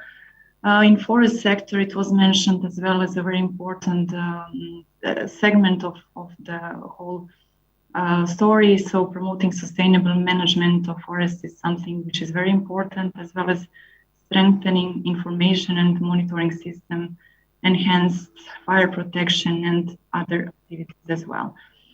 In agriculture sector, development of comprehensive adaptation plan for droughts, building on existing schemes for drought control measures are also some of the activities that we are proposing that should be implemented in the adaptation plan in fisheries sector, systematic gathering and processing of accumulated local knowledge concerning marine ecosystems, establishment of National Monitoring Center for Alien and Invasive Species, and in public health sector, improvement and strengthening of the health system ability to incorporate climate risks.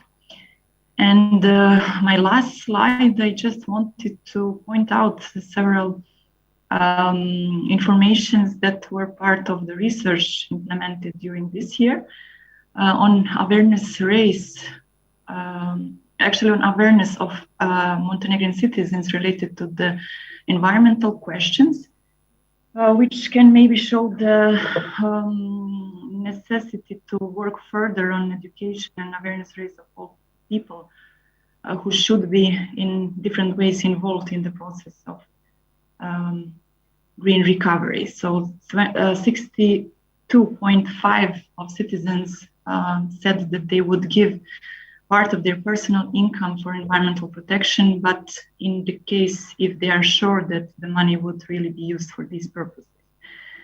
Almost 40 respondents believe that they cannot significantly affect the environment, which is a huge number of people with this type of thinking, and 36.9% of respondents believe that there is no purpose to contribute to the environmental protection of if other citizens don't, which is also very bad data and very bad information in the terms of environmental awareness. Also, almost half of the respondents thought that the harmony between the economic and environment is priority, while almost a third gave the priority to the economic aspect in relation to environment, which also shows that economic aspect is very important to the people in this country. I tried to be really short, and I hope that I stayed between 5 to 7 minutes with this short presentation. Thank you. Excellent. Thank you very much, Azra Vukovic. I think it was very interesting to hear your NGO perspective, and also to pinpoint some of the challenges that you're sort of seeing in the areas of the thermal power plant refurbishment, the small hydropower, the bio-waste, and also the low connection to the sewage systems, and also to highlight some of the key measures that you think are needed across the adaptation sectors, in particular water, forestry, coastal sector, agriculture, fisheries, and public health. And of course, yes, the social awareness issues, those figures are quite striking. So I think we can unpack that a little bit in the discussion. Now, thank you. Now I come to the last speaker, Ms. Slavica Pavlovic.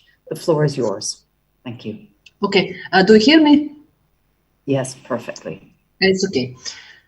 Dobar dan svima i prije svega da se i da u Privredne komore, znači zahvalim na mogućnosti da Privredna komora bude prisutna danas na ovom panelu, da ima svog govornika, znači zahvaljujem u svoje lično ime. Kada sam dobila agendu i naziv teme o kojoj ću govoriti, shvatila sam da ovom naslovu fali jedan mali znak uzvika da bi bilo pravo konstatacija, bez alternative. Zašto to kažem? Zato što Crna Gora se kao odgovorna država i na putu evropskih integracija obavezala da će pratiti politiku Evropske unije i harmonizovati je u svakom segmentu društva, pa samim tim uključujući i već postavljene smjernice daljeg razvoja održive ekonomije. Posebno ovo ističem imajući u vidu da će 25% ukupnog budžeta Evropske unije u programskom razdoblju 2021-2027 biti opredeljeno za finansiranje zelenih politika, a naročito imajući u vidu već prepoznatu zelenu agendu za zemlje Zapadnog Balkana. I to će biti šansa za Crnu Goru da kroz različite programe koristi dio podrške Evropske unije za ozelenjavanje svoje ekonomije. A takođe, kada sam rekla da nema alternative nego da idemo na putu razvoja države ekonomije, imala sam u vidu i to da je Crna Gora već svojom strategijom održivog razvoja prepoznala i preuzela svih 17 ciljeva programa Ujedinjenih nacija globalnog razvoja 2030, odnosno agende 2030. Novi adekvatni fondovi i finansijski instrumenti kao i odgovarajuća uključenost međunarodnih finansijskih institucija u podsticanje i razvoj zelene ekonomije predstavlja veliku šansu za Crnu Goru da kroz odgovarajuće projekte i programe na državnom nivou u potpunosti prati evropske i svjetske ciljeve kada je u pitanju održiva ekonomija. Negdje ranije sam vidjela da ovaj koncept zelene ekonomije naročito je dobio na značaju nakon velike financijske krize 2008. Godine, kada se pokazala velika ranjivost svih svjetskih ekonomija, a naročito kada je u pitanju položaj malih i srednjih preduzeća. Također ova pandemija COVID-19 je pokazala i naročito doprinela dodatnoj nejednakosti između malih i velikih ekonomija, također i preduzeća. I uočeno je da su situacije pandemije velike kompanije bilježile manje štete u odnosu na mala i srednja preduzeća. Sve ovo opravdava sva nastojanja da se napravi zaokret i da se pokuša učiniti sve za oporavak, a pri tome uzimajući u obzir zacrtane ciljeve kada je u pitanju smanjivanje utjecaja klimatskih promjena. Sve ovo što sam navela je dobar putokaz našoj državi, Crnoj Gori, o određivanju politike, strategije zakonodavnog okvira za dalje razvoj održive ekonomije. Pošto govorim ispred Privredne komore, I think on behalf of the Chamber of Economy, I can tell you that as an institution sektori privrede sa primjenom koncepta zelene ekonomije počeli još 2011. godine. Naime, Privredna komora je te godine u saradnji sa Agencijom Ujedinjenih nacija za industrijski razvoj, to jest UNIDO, a pod finansijskim pokroviteljstvom Vlade Republike Slovenije počela sa realizacijom projekta pod nazivom Nacionalni program za čistiju proizvodnju u Crnoj Gori. Projekat je bio zasnovan na iskustvu koji je UNIDO stekao razvojem centara čiste proizvodnje u 50 zemalja širom svijeta, a aktivnosti koje smo imali su bile fokusirane na izgradnji kapaciteta nacionalnih eksperata i ekološki ispravne tehnologije. U projekat je bilo uključeno 13 kompanija iz sektora poljoprivrede i sektora turizma, a kao krajnji rezultat za svaku od kompanija je bila urađena studijska analiza o opcijama čistije proizvodnje. Također, godinu nakon toga smo u okviru programa regionalne mreže za Balkan pri globalnoj mreži za resursnu efikasnost i čistiju proizvodnju, koja je pod pokroviteljstvom UNIDO i programu Ujedinjenih nacija za životnu sredinu UNEP, bili uključeni u projekat pod nazivom Low Carbon Production, a cilj ovog projekta je bio da se smanji utjecaj na životnu sredinu u regionu za oblast poljoprivrede kroz povećanje produktivnosti, energetske efikasnosti preduzeća i smanjenje emisije ugljen dioksida.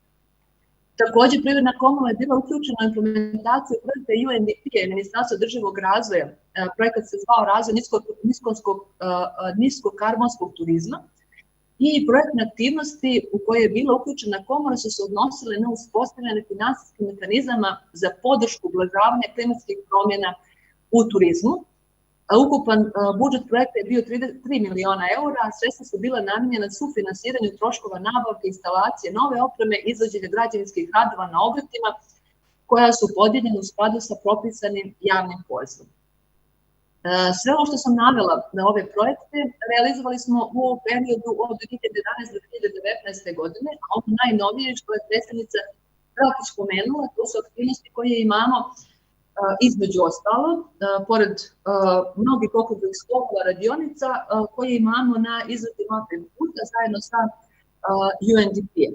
Kao jedna od prvih aktivnosti koje smo imali u postupku izrade mape puta bila radionica u junu ove godine, koja je imala za cilj otvaranje dijaloga sa relevantnim akterima kako bi se prvenstveno čulo razmišljanje o prilikama za cirkularnu ekonomiju u Crnoj Gori.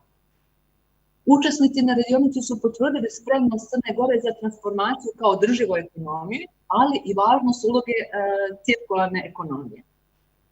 Ovaj pojam cirkularne ekonomije, po mom mišljenju, treba na što jednostavniji način približiti privredi i objasniti da je cilj da imamo proizvod koji možemo da koristimo najduže što možemo uz mogućnost reparacije, a time i smanjivanja otpada. Prije nekih mjesec i po dana smo imali sastanak sa Centrom za zaštitu potrošača i sa trgovcima određenih proizvoda i na tom sastanku je rečeno kako proizvodi, ovi novi proizvodi baš nisu tako dobrog kvaliteta. Tako da, eto, to je prilika da cirkularna ekonomija što više zaživi i da dobijemo proizvode koji ćemo koristiti najduže što se može. Također, Privredna komora, kada je u pitanju cirkularna ekonomija, učestvuje u realizaciji Blue FASMI projekta, koji je podržan od strane Europske unije kroz interreg-mediteranski program, a ovaj projekat je usmjeren na promovisanje i širenje znanja o uspostavljanju cirkularnih praksi u sektoru ribarstva i akvakulture, sa akcentom na mijenjanje politika u ovoj oblasti tako da pospješuje i podržava cirkularnu ekonomiju. Vjerujem da znate da u Privrednoj komori kako funkcionišemo sa privredom, direktnoj komunikaciji preko 13 sektora udruženja koji predstavljaju manje više skoro sve sektore privrede, a sektori koji su prepoznati kao krucijalni za koncept zelene ekonomije, kao što znate, su energija, industrija, građevina, transport i poljoprivreda. Kratko ću samo konkretno da pomenem neke od aktivnosti za ove krucijalne sektore. Pa, na primjer, za sektor energetike smo Privredna komora zajedno sa UNDP-em, Ministarstvom za ekonomiju, aktivno učestvovali u promociji koncepta prosumera. Koliko je to dobro prezentovano i koliko je naša privreda ozbiljno o tom počela da razmišlja, mogu da navedem primjer predstavnika pekarske industrije. Sa njima smo imali intenzivnu komunikaciju prethodnih dana Ms. Pavlović, i manje više skoro svi... Ms. Pavlović, sorry to interrupt you, but I think we need to wrap up now. So if you could just make a few more points and then we'll go to the discussion. Thank you. Okay. Ja mislim da sam se uklopila. I think that my presentation 10 minutes, as we agreed before. Okay. Znači, Privredna komora ostaje za saradnju sa svim sektorima privrede i za direktnu uključenost privrede u sve naredne aktivnosti i vlade zajedno za promociju zelenih ekonomije. I samo želim ovdje još da dodam šta je ono što na šta i u najvećoj mogućoj mjeri moramo raditi kako bismo iskoristili sve mogućnosti koje daje politika zelene ekonomije, napraviti odgovarajući zakonodavni strateški okvir, nastaviti stalnu edukaciju svih zainteresovanih subjekata, jako bitno, znači i privrede, napraviti čvrstu, efikasnu vezu države, nauke i privrede, iskoristiti odgovarajuće finansijske mogućnosti za dobro pripremljene projekte i programe i nastaviti dalje aktivnosti na mati put. To je ono što sve nas zajedno čeka kako bismo na pravi način odgovorili na sve smjernice vezano za razvoj održive ekonomije, odnosno primjenu politike zelene ekonomije. Hvala. Thank you very much, Ms. Slavica Pavlović. It was very interesting to hear from you about all the different initiatives at the business level in the low carbon tourism, energy efficiency of companies, and also in particular the roadmap that has been developed together with UNDP aimed at opening this dialogue on circular economy opportunities. And this is very much a business opportunity. I can hear some successes already in what you've presented to us. So I think it's a very good initiative to sort of pursue. Now, I would say we should just simply take the 3 questions that we have in the chat, and then this may lead to a few more questions. So the first one was on the role of the private sector, and specifically how can we get the private sector more involved. It's a common question that's asked. And I think that Mr. Danilo Murdak, sorry to struggle a bit with your name. You mentioned it in your remarks about the importance of these public-private partnerships, and maybe you could just give a stab at answering that question on how to engage the private sector in Montenegro from your viewpoint. Over.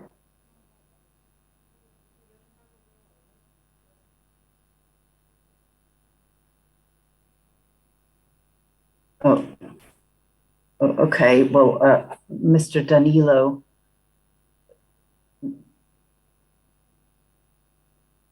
I think might be perhaps have left the meeting, or so. Let's move to the.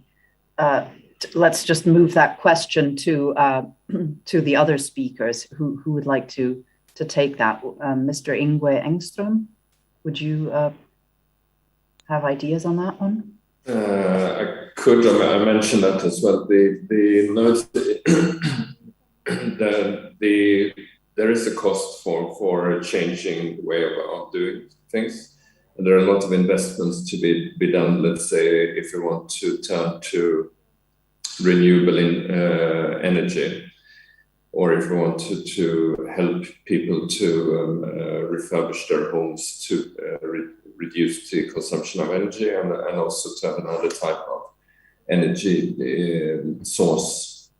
This can be done very much by, I'm dealing with the grants in the delegation, the subsidies, but I think one has to be very careful in using the subsidies. And we're working with 3 different components. We can use subsidies for technical assistance. We can reduce the cost of loans, but we can also use grants for setting guarantees. So we can help the government to guarantee the financing of private sector for investments. So this is something we obviously have to discuss with the government on how to do. But I really think that in many of the sectors, let's say waste sector, waste is not the cost, really, it's a resource. And it can produce income. But to do the initial investment, you need the money. And that's where we come in with grants, we can come in with loans, but we can also guarantee the profit for private investors long term. So I think that there are many ways of working with the private sector. I think this Montenegro as a very touristic country as well, beautiful country, that could also attract investors so willing to contribute to the green change. So I think that this is really something we need to explore, because otherwise the public funds will certainly not be enough short term. Excellent. I think that these are very concrete and excellent suggestions that can be taken up. Also, I'd like to invite Ms. Slavika Pavlovic to give her views on what else could be done to get the private sector more involved. We've already heard your examples, but please, the floor is yours.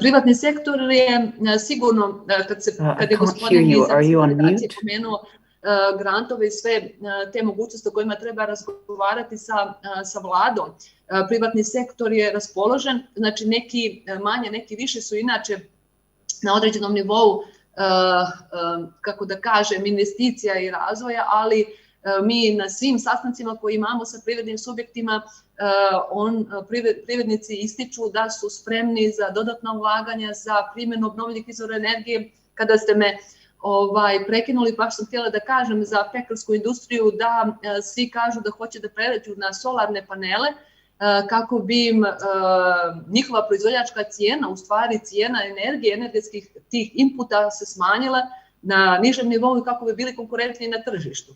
Znači, svi teže tome da pokušaju da ti ulazni parametri koji utiču na cijenu proizvoda smanje kako bi bili konkurentni na tržištu.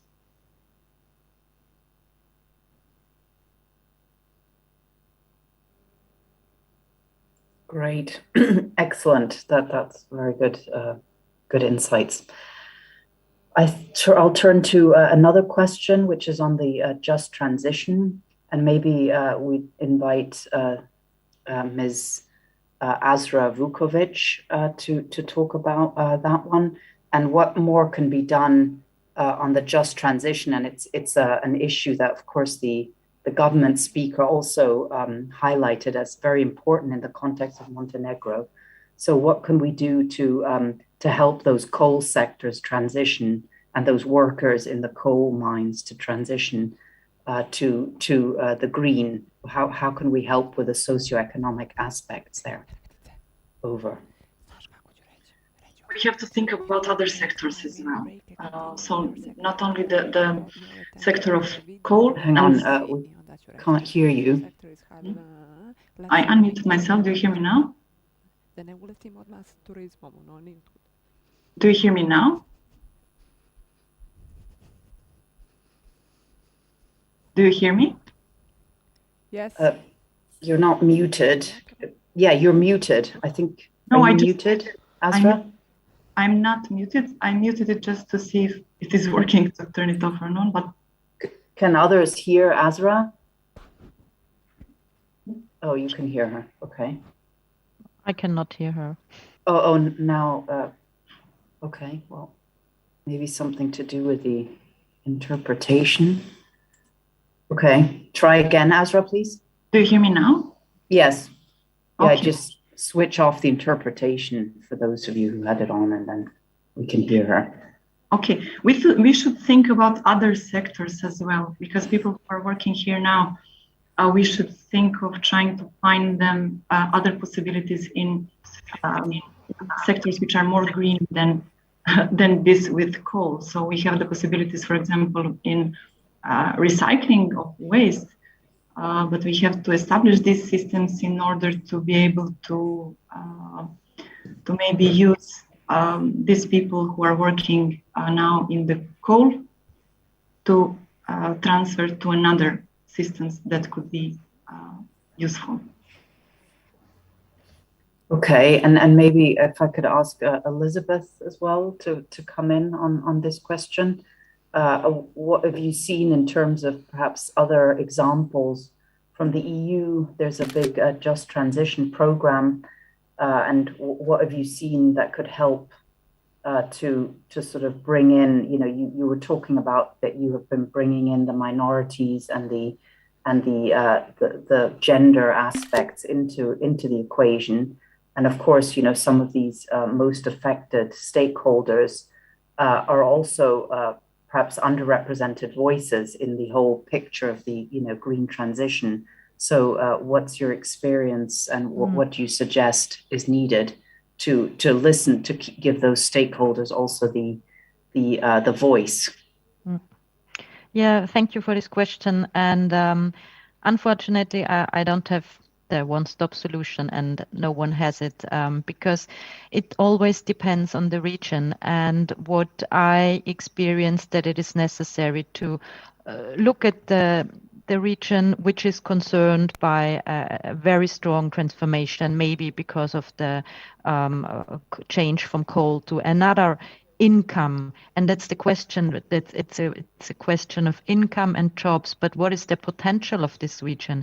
Does it have maybe a touristic potential, the industrial infrastructure used for another type of industry? And it was also just mentioned, maybe it's a waste incineration plant, but maybe it's tourism, maybe it's a type of specific agricultural activity. So it needs to be assessed what is available, and also get in touch with the people, because they have lived there, they know their region, and to make sure they are part of the process from the first step on. Otherwise, it will be very difficult that people can accept and find a way to accept it and to be happy with the solution and see the positive side, and not only be sad because they lost their former coal-determined lives, and make it start with a mind setting in the region. Great. Well, that's also very interesting to hear. And unfortunately, we have to close the session now because the next session is due to start. But I do encourage you all to get in touch with the speakers to follow up on some of the data questions. Like Elizabeth will have some answers on the data question, and of course with your government on the fracking question as well. So with that, thank you very much to all the panelists for this interesting discussion and for sharing their experiences. And I'll pass the floor back to the organizers. Thank you.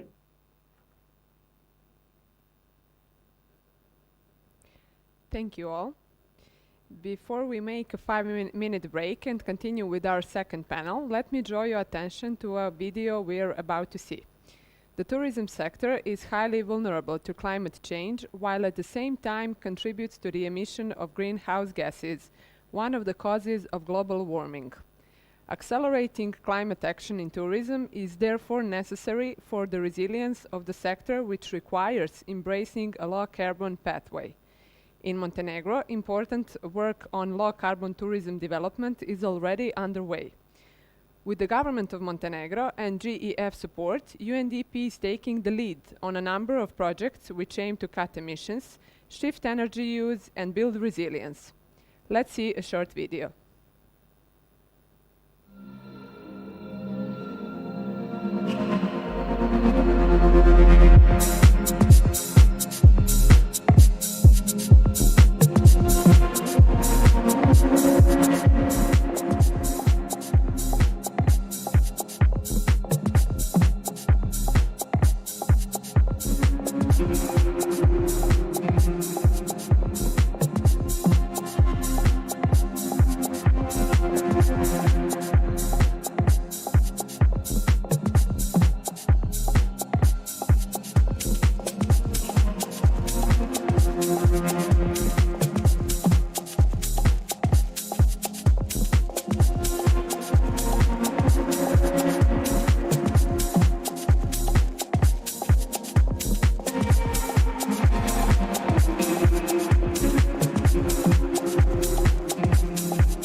Back for our second panel, how can we do better to leverage financing for green growth?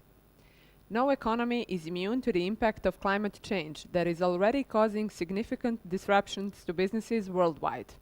The good news is that many progressive governments and businesses are joining hands, building a safer future for all, a healthier environment, better employment, and more economic opportunities. In this panel, we'll discuss whether businesses are ready to forge climate partnership and lead the path to a net zero future. I encourage all attendees to take part in the discussion by typing questions into the chat box so panelists can answer them during the Q&A session. The panel moderator is Mr. Thomas Bellow, Chief of Programs at UNDP Finance Sector Hub. Good afternoon, Mr. Bellow. Please introduce us to your panel. Great, thank you so much, and it's wonderful to have the opportunity to interact with the colleagues on the panel and of course all the participants for this exciting session that we are now going to launch into. The second panel, how can we do better to leverage financing for green growth? My name is Tom Bellow, and indeed I work for UNDP's Finance Sector Hub out of New York, where we look to mobilize and align finance with our client governments and the private sector towards the sustainable development goals and nationally determined contributions for climate action. It's great to join in. I have to say climate change has had some implications for my participation today with the recent storms hitting New York and internet outages which literally just ceased a couple of hours ago. So I'm really pleased to be here, but what a pertinent discussion to my context. We have a great panel ahead of us. And of course, our greatest challenge is time, because we will be hearing some wonderful interjections from our panelists. I will introduce each one as we turn for them to speak. That will save us some time. I know that we've all been told that we have 10 minutes for each intervention, so I ask our honourable panelists to try and stick to that. If we have a bit of time, if you manage to do it in less than 10, then I might have a follow-up question for you. I don't know if that's an incentive for you to be quicker or not really, but we'll see if we can manage that. And then we'll have about 15 minutes for interaction with the audience participants at the end of the panel's presentations. And please do put your questions into the chat. So let me turn now to our first speaker, Mr. Janko Odovic, the State Secretary, Minister of Finance and Social Welfare. Wonderful and a great honor to have you on the panel, sir. Mr. Odovic has an illustrious biography working on human rights and law, and particularly finance and financial law, working with the Securities Commission, the National Bank of Serbia, and of course now as State Secretary. So we're indeed very lucky to have your experience and expertise with us today. And with that, sir, if I could hand over to you for your intervention, please, for the first 10 minutes of this panel. Over to you, sir. Yes, hello to all. Hello to you, Mr. Ball. Thank you for kind words. First of all, let me say that I'm really honored to be speaking today on this important matter, how to have a better and greener world, but also a very important matter locally, important matter for Montenegrin sustainable growth. I believe that all of you are aware of the role of Ministry of Finance and Social Welfare in the government organization system. That means that ministry itself is not directly involved in supporting financial or financing the green projects, but our influence comes through performance of investment development fund and its role in financing different projects, stimulating economic activity and growth. Therefore, I would like to share with you information on IDF green activities so far and future plans. In period 2013-2020, the IDF supported implementation of 25 projects worth 28.9 million, which relate to use of renewable energy sources, the constructions of mini hydropower plants, solar power plants, and pellet production plates. The IDF operates in accordance with the priorities defined in the work program of the government of Montenegro, so that it's aimed at meeting the national goals of the climate agenda. In addition, the sources of funds available to the IDF to finance Montenegrin economy are based on cooperation with international financial institutions. For example, the European Investment Bank, the Council of Europe Development Bank, and from this year, the French Development Agency. The increased focus on achieving the global goals of the climate agenda has caused the international financial institutions to increasingly insist on financing climate action projects, and in that part, they also condition us as beneficiaries of funds. Thus, the European Investment Bank insists on participation of green climate projects of at least 20%, while the participation of at least 60% is defined for the French Development Agency. Based on that, the IDF will have 60 million euros available in next 3 years to finance green projects. All this means that the IDF will be increasingly engaged in financing climate action projects that are largely related to projects that encourage the production of renewable energy, projects that focus on respecting energy efficiency rules, use adequate mechanization in agriculture, waste recycling, efficient use of water, etc. In addition, in April 2021, the IDF signed a financial agreement with EFD, which provides a grant of up to 400,000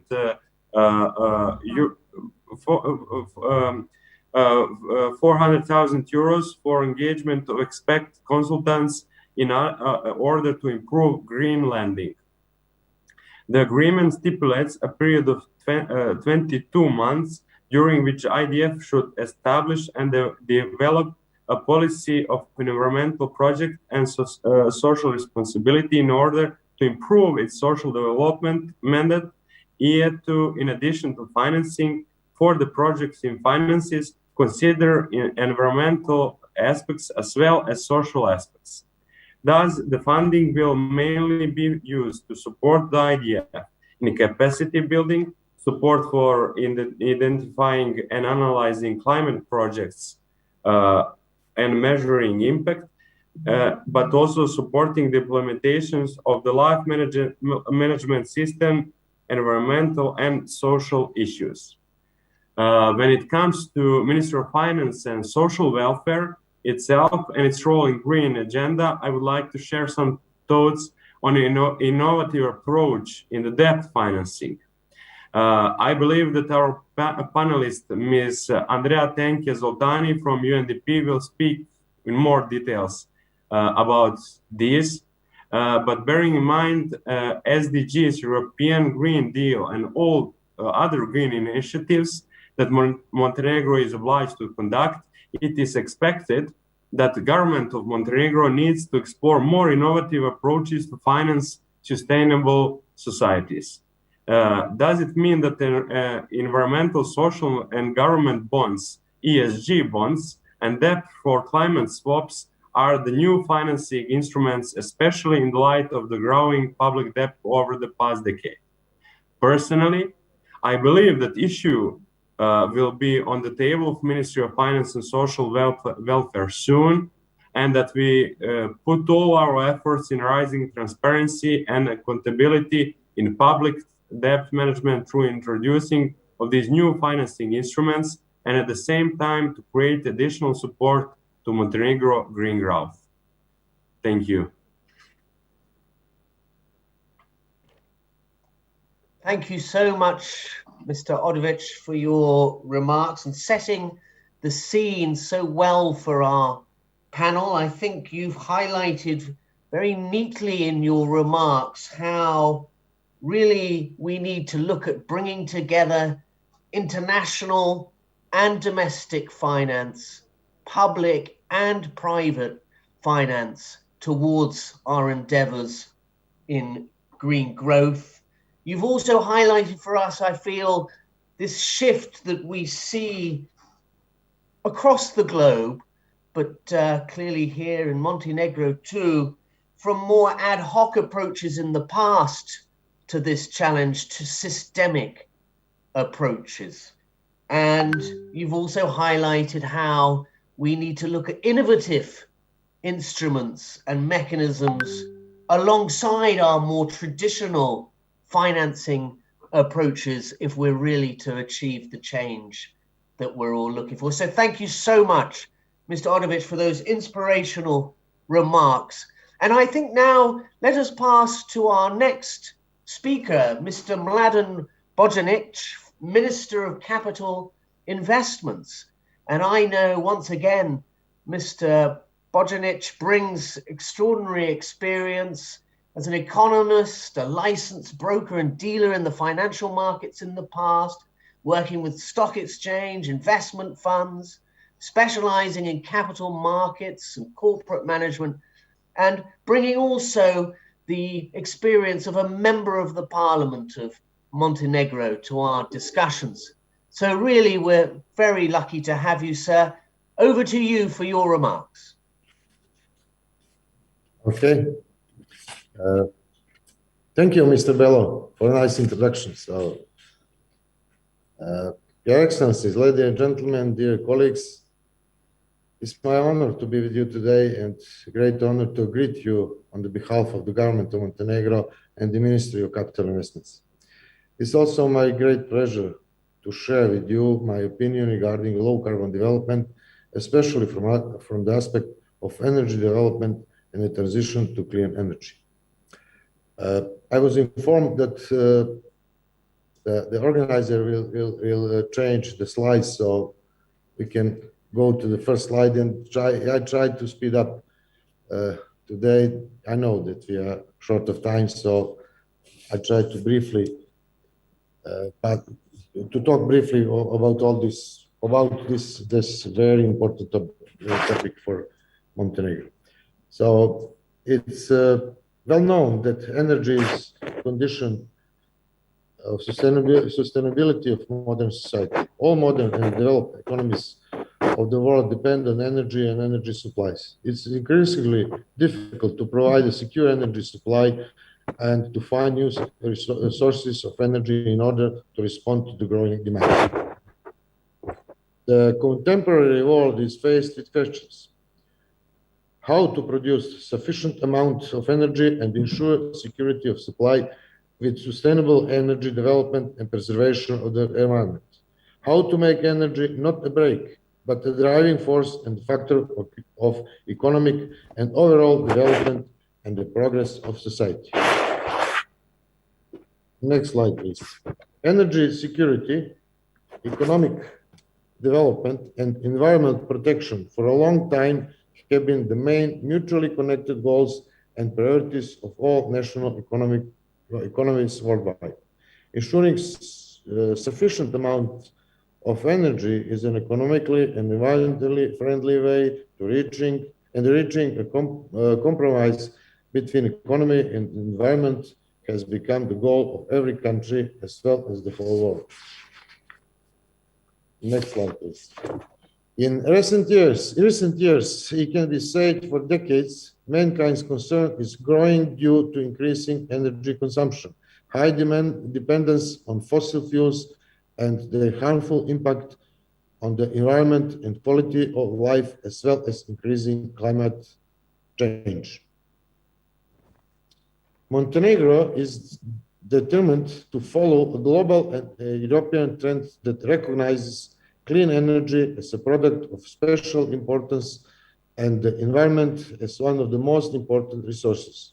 Also, as an ecological state, Montenegro strongly supports activities to mitigate climate change through efforts to achieve economic development with maximum environment protection. The energy sector is one of the strategic branches of Montenegrin economy. So special attention is paid to its development, reform activities in this sector, and inclusion in the regional and European energy market. It is a sector that greatly influences the development of the green economy and the achievement of sustainable development goals. Next slide, please. Montenegro is recognized as a regional energy hub and a leader in the production and use of energy from renewable sources.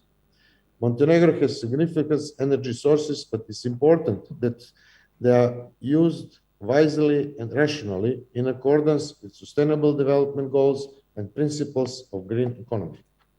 As a member of energy community and the candidate for membership in the European Union, Montenegro harmonizes its energy policy and legislation with the policy and legislation in the European Union in the field of energy. In accordance with the policy and legislation of European Union, we are working intensively on the preparation of the first National Energy and Climate Plan. The strategic document will contain the goals of Montenegro related to greenhouse gas emission, energy from renewable sources, and energy efficiency, as well as an overview of policies and measures related to achievement the set goals. According to the national determined contribution of Montenegro, which is determined in accordance with the Paris Agreement, greenhouse gases emission in Montenegro will be reduced by 35% until 2030 compared to the base year 1990. Next slide, please. In December 2019, the law on protection from the negative impacts of climate change was adopted in Montenegro. The law lays the foundation for the establishment of national system for monitoring, reporting, and verification of greenhouse gases, as well as the obligation to develop a strategy for low carbon development. Also, this law is the basis for the emission trading system. Montenegro is the first contracting party to the energy community, which introduced a greenhouse gas emission limit and trade system for large CO2 emitters.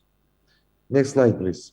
In February 2020, on the basis of the mentioned law, the decree on activities that emit greenhouse gases for which a permit for the emission of greenhouse gases is issued was passed. This decree introduced a normative framework for limiting greenhouse gas emission from the industrial and energy plants in Montenegro, which means that the system for limited greenhouse gas emission and trade has been established at the national level. The system of emission trading thus established contributes to Montenegro's readiness to join the EU emission trading system after gaining EU membership. Next slide, please.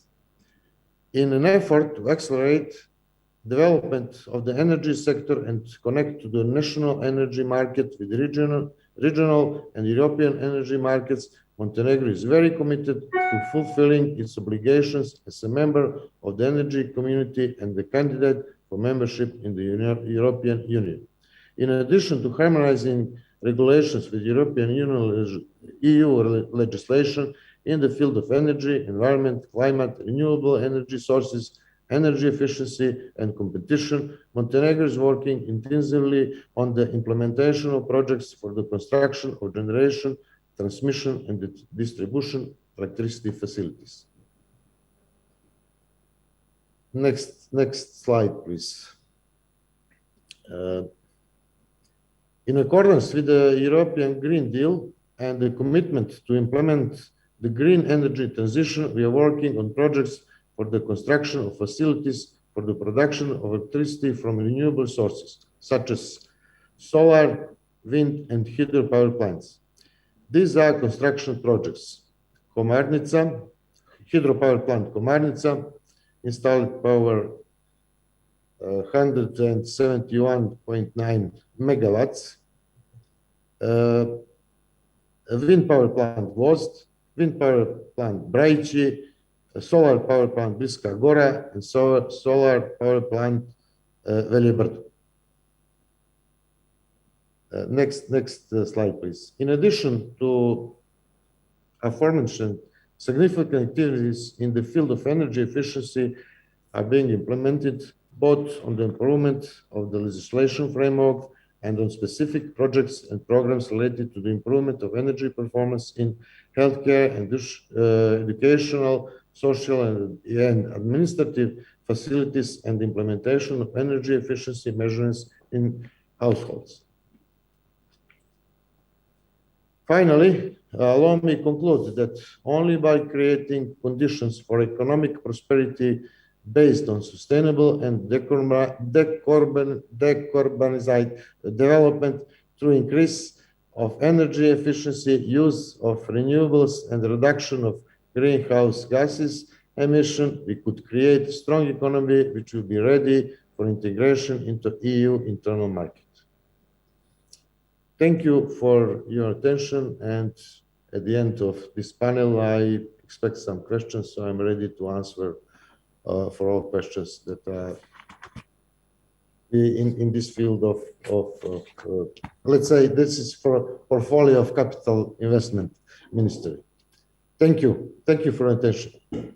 Well, thank you, sir, for your remarks and for so clearly pointing us in the direction of the policy objectives in place that you've put in place around clean energy and reduction in greenhouse gas emissions, and also highlighting to us when it comes to energy transition, when it comes to emissions trading, it's a question of national and regional markets that we need to look to.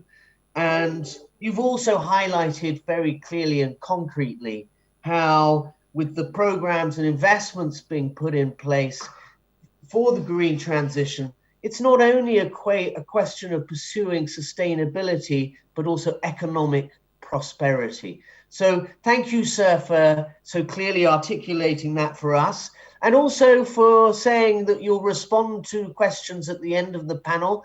I think you can access the chat. There are a few questions coming up around policy, both on agricultural policy as well as around oil exploration that are there in the chat. And maybe we can come back to those at the end of our interventions from the panelists. But with this, I'm now going to move us in the direction of the international financial institutions, which we already have heard the importance of in the context of financing green growth. And we're really lucky to have Mr. Bishop with us. He is the principal economist for the European Bank for Reconstruction and Development, and has worked in a number of different ways, both in government as well as in think tanks, and looking at the issues of climate change and green growth. So we're very happy to have you with us. And again, let me pass over to you now, sir, for your interventions. And I believe you have some slides to show us, if I'm not mistaken. Maybe I am. Thank you, Tom. I think you are mistaken. Yes, because I'm not going to, test the technicality of Zoom by loading up some slides. So I won't have any. So, look, thank you, and it was great to hear the opening interventions from the previous two speakers from the government. I mean, to achieve Paris and to achieve green growth, I think we all know that the sort of scale of the task and the unprecedented nature. And the aims are clear around achieving long-run net zero greenhouse gas emissions and avoiding dangerous climate risks. And EBRD, we are supporting this endeavour. We have some of the most carbon-intensive economies in the world amongst our almost 40 economies where we invest. And Montenegro is and I was looking just prior to the discussions today, has carbon intensity per unit of GDP around the world average. So Montenegro needs to move at the same sort of scale as the global trajectory for greenhouse gas emissions. And EBRD is really here to support this transition. And we have a lot of experience in doing this. We've invested over 37 billion euros since 2006 on green finance. We've invested in nearly 2,000 projects and we have a clear focus on the private sector. So 80% of our investment is in the private sector. So this is the sort of context in which I come to this today. Now, what are we doing? Well, half of our financing in the next 5 years, over the next 5 years to 2025, will be in green financing, at least 50%. We've committed to Paris alignment from the end of 2022. All of our activities will be aligned with the Paris Agreement, and this was a commitment that was made a few months ago at our annual meeting. And we're really looking to scale up policy work and support 2 countries on this transition. So this is what we're doing. We know the opportunities that can stem from such a transition, and we know and I know it's some of the discussions around some of the challenges have already featured in today's sessions. But I think it throws up a couple of questions that I want to focus on today in the few minutes that I have left. The first is, how can we move at pace towards net zero and avoiding these climate risks and involving the private sector? And how can we make sure that this transition that we are undertaking on green also fits with some of the other drivers that we see in sustainable development and economic development around inclusive growth and the advance of digital? And in the EBRD, our 3 main priorities over the next 5 years are green, inclusion, and digital. So I'm just going to touch on some of these. So look, I'm going to focus on what I think some of the ingredients for green growth will be in Montenegro. And I've got four ingredients that I'm going to throw out based on the experience of EBRD in other countries that we're working on. And the first is, I think, a clear direction from the government around the future trajectory in this area, and having this supported through policy. And this was touched on in the previous sessions. There are a lot of interesting suggestions on what the government can do around this. We do see a number of features of what this can look like. I think the first is a real focus on net zero and having a strong long-term target. And I know this was one of the discussions in the previous session around the government thinking about some of these long-term trajectories and what it may do. The second is interim milestones to get to those long-term targets. And I know in the previous discussion we were talking about the NDC and the increased commitments under the NDC. But having interim milestones to these longer-term commitments will be crucial. And obviously, you need underpinning this credible policies.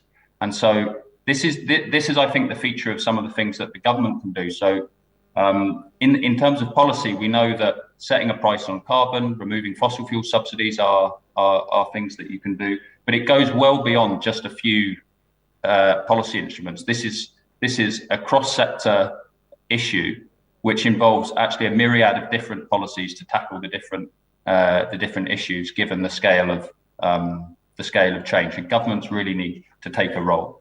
So EBRD are doing this. We are supporting governments, and I mean, I'll just touch on a couple of things that I think will be important for Montenegro, and particularly in relation to the private sector.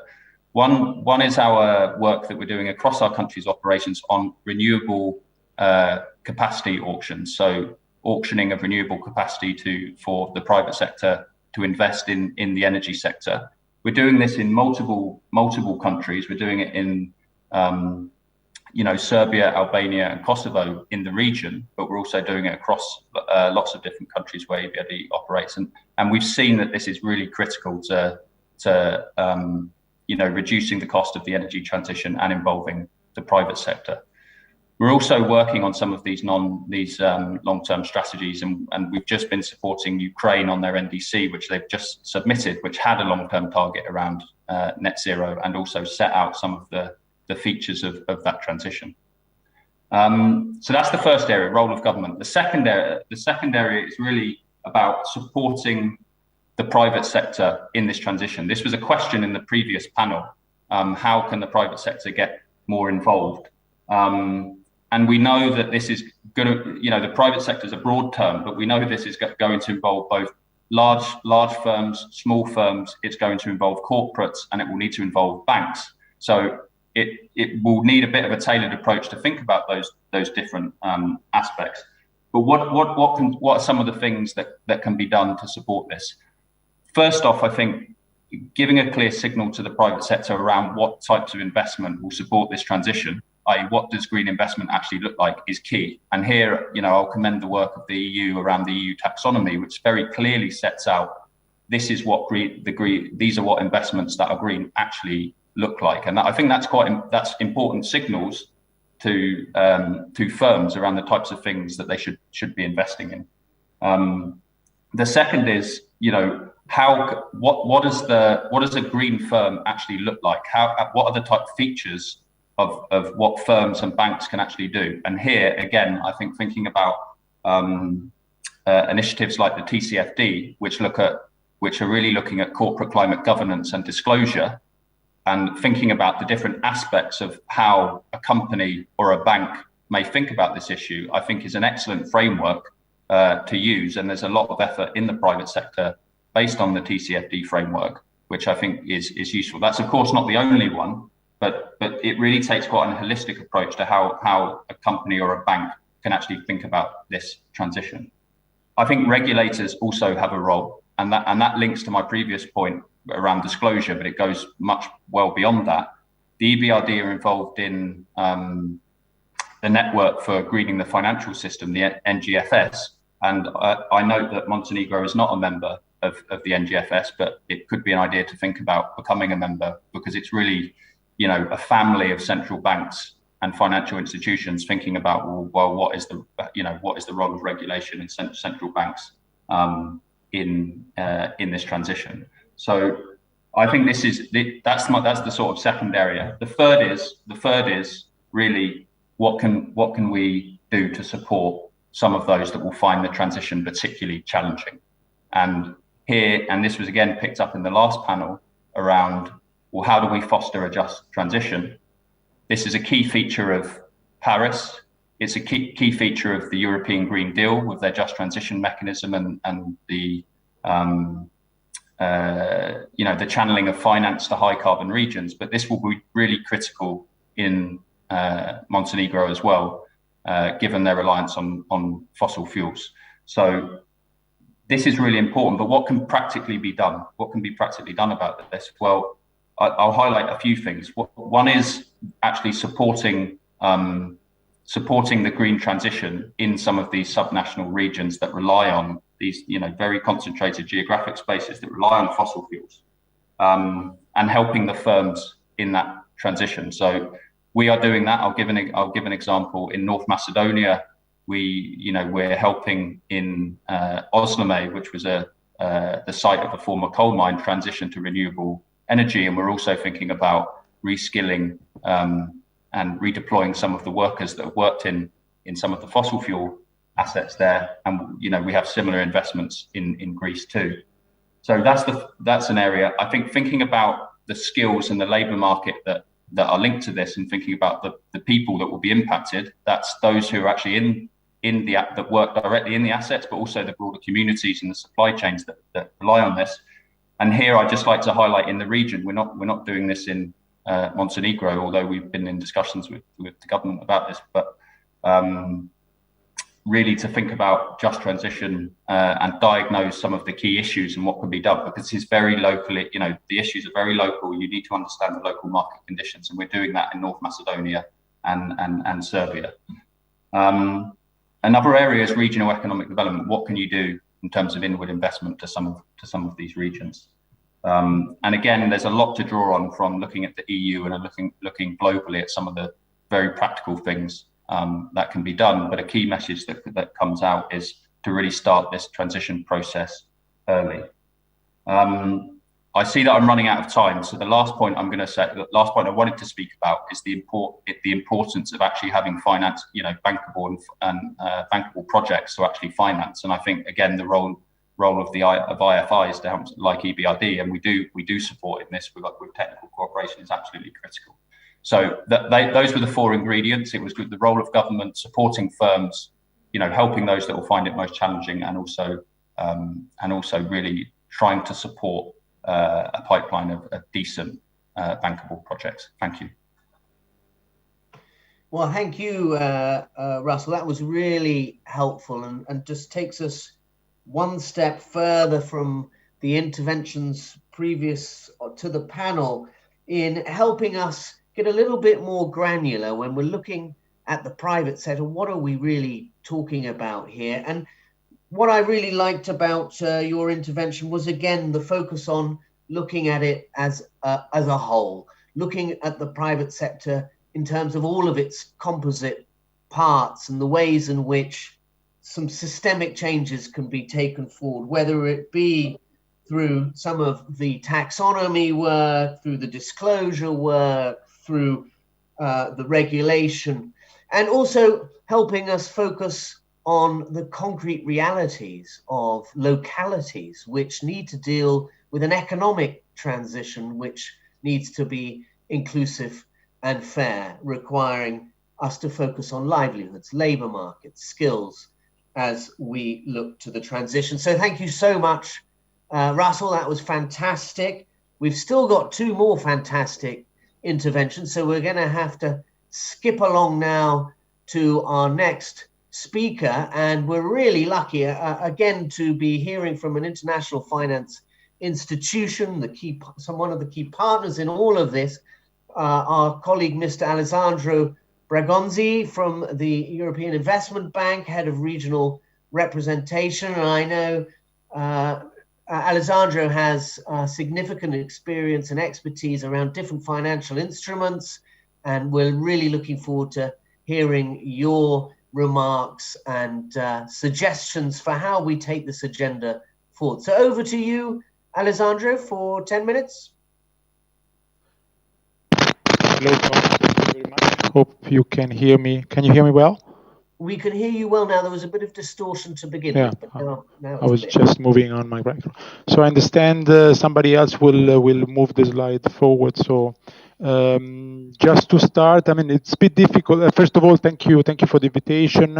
It's a pleasure to be here today and speak at this panel on a very hot topic. The buzzword is now ESG investments. There is a sort of rush from the financial community to support investment in environment, social, and governance, and we are hearing sort of competition who is providing more financing and more support to these goals across the globe.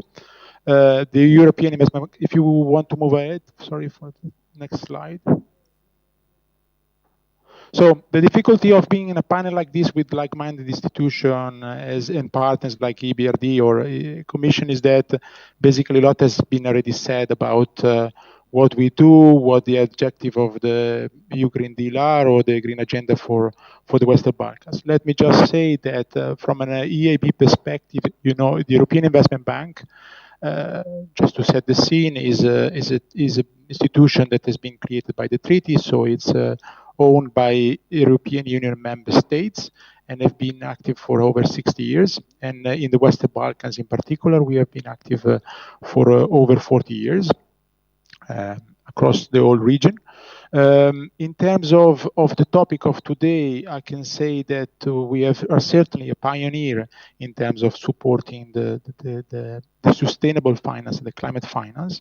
We have consistently achieved over 30% of our annual lending, that is around 60 to 70 billion per year, to support climate action and environmental sustainable projects. In particular, we have prepared already our climate action strategy back in 2010, and in the run-up to the climate conference Paris, we have already committed at that time to provide at least 20 billion of US dollar financing to climate action, and over the 5-year plan, so up to 2020, and we have achieved this goal with over 112 billion invested so far. We are, of course, one of the pioneers in terms of the issuance of green bonds. That for you to understand how we work. The European Investment Bank, while it's a European and a public bank institution, it does not depend on the EU budget to operate. So how do we finance our activity? So we issue bonds in the market, and through these bonds, then we finance the project, which are either public sector project or private sector project. So since 2007, we have issued extensively green bonds and to support our climate action targets. In this respect, next slide, please. So more recently, we are, as a group, develop a tracking methodology that allow us to identify in our portfolio of lending the activity that targets climate action and environmental sustainable in accordance with the framework defined by the EU taxonomy. Of course, as a EU institution, we are part of the European Green Deal. You may have learned that we are supporting also through the Just Transition Fund and a loan of 10 billion euro financing of green investments in the European Union for public sector. And of course, one of the targets is support the Sustainable Development Goals across the different countries of operation. Next slide, please. So, as we said, a lot has been already mentioned on the European Green Deal that has been presented in 2019 and its further evolution, and the redefinition of the targets in terms of renewable energy production, reduction of greenhouse gas emissions, and the amount of financing that is made available, which is over 1 trillion of investments. Next slide, please. So how does the EIB fit into this framework of investment in climate action and green financing? So first of all, ahead of this of the issuance of the Green Deal, the EIB already reviewed its internal energy and lending policy. And since 2019, it has clearly defined a strategy that has let's say, has immediately stopped supporting any traditional fossil fuel energy production, support and enhance the innovation in energy efficient and renewable energy. Of course, the support goes also to renewable energy production through more wind and solar power. And also, again, supporting all enabling infrastructure for renewable energy and energy efficiency. Next slide, please. At the core of this new energy lending policy, there were also 4 objectives that are becoming now quite a common standard, but that in 2019 was quite innovative. So first of all, as I said, we stopped the support of traditional fossil fuel. More than 50% of our financing, as I said before, we do 60-70 billion per year. So half of it by 25 constantly per year shall be aimed at financing projects that either are considered climate action or environmental sustainable. And I will go and I will explain better these concepts later on. And lastly, the GRIA Group in 2019 has aimed to support by 2030 at least 1 trillion of investment. Again, at that time, it seemed like a huge amount that was almost impossible to achieve. Later on, as I said, we had the Green Deal that again fixed targets for support in the same order and magnitude of investment. Lately, banks like JP Morgan, Citigroup, Bank of America, they have also issued targets for their activity in support of green financing in the order of 1 billion, 2.5 billion, I think, JP Morgan. So also with the same time horizon of 2030. So I think these figures are becoming more and more realistic and should reflect the realities. Next slide, please. So so from these objectives just to reality, so as we said, already in 2020, in the progress towards the target of having 50% of our annual lending dedicated to green finance, we have achieved 24.2 billion only on climate action, which correspond about 37% of our total financing. Overall, if you consider also the environmental sustainability, we even achieved 26 billion, which is roughly 40% of our total lending activity that year. You can see that these amounts are spread across different sectors and different area of support to climate action. Next slide, please. So these commitments under the energy lending policy and the alignment and support to the Green Deal, as I mentioned, one of the key parameters of the energy lending policy was that all our activities had to be aligned to the Paris Agreement. This has led to the definition of a climate bank roadmap, a 5-year plan to 2025, again, to reach this 50% goal of our lending activity, which meant that not only energy generation or energy efficiency were a target for us in terms of our activity, but all our financing, all our investment activity had to be in line with the goal of the carbon neutrality by 2050 and this the EU taxonomy. So we reviewed standards and criteria for supporting investment in the aim of reaching the Paris Agreement. Next slide, please. And this is featured in the climate bank roadmap. Now, this year, to accompany this and considering also that, particularly in transport support infrastructure is one of the cornerstone of EIB activities since its foundation in 1958. We are also reviewing the transport policy to move from a more sustainable, greener, and smart type of financing of transport infrastructure. Main goals are, of course, that resilient infrastructure are built. There is a decarbonization on the transport fleet. Safety and security is at the highest. Digitalization as a driver also for improve and climate action and reduce emissions. These are the heart of this transport policy that is currently on a consultation phase. So all interested actors can look at this in our website and analyze the different areas and angles that we will look at in terms of our support to the transport sector in the objective and the goal of the carbon neutrality. Next slide, please.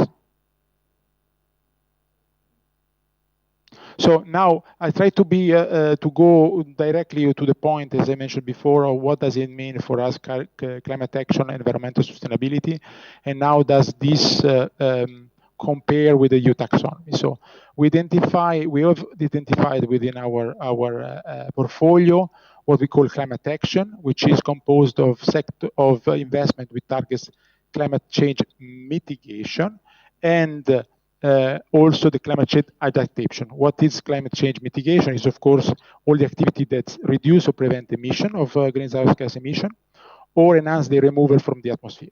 Climate change adaptation is a more difficult area of investment, but is a growing trend. I think last year only we had 2.4 billion of investment in that area.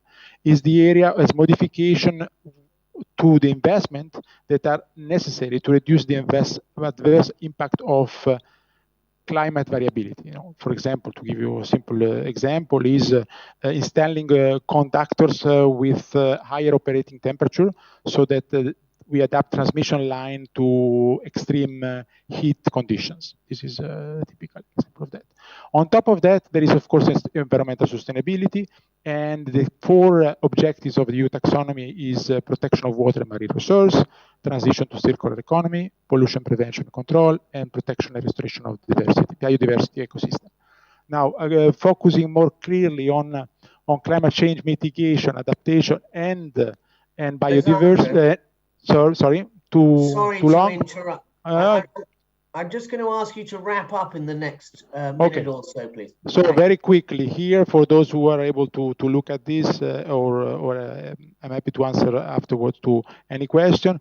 We are trying to identify for different sectors, as I said, not only energy, but other sector, where our investment can go. Now, to summarize, I mean, this you will see next slide is for adaptation and afterwards for circular economy. But to summarize, the European Investment Bank supports the goal of sustainable finance and green finance.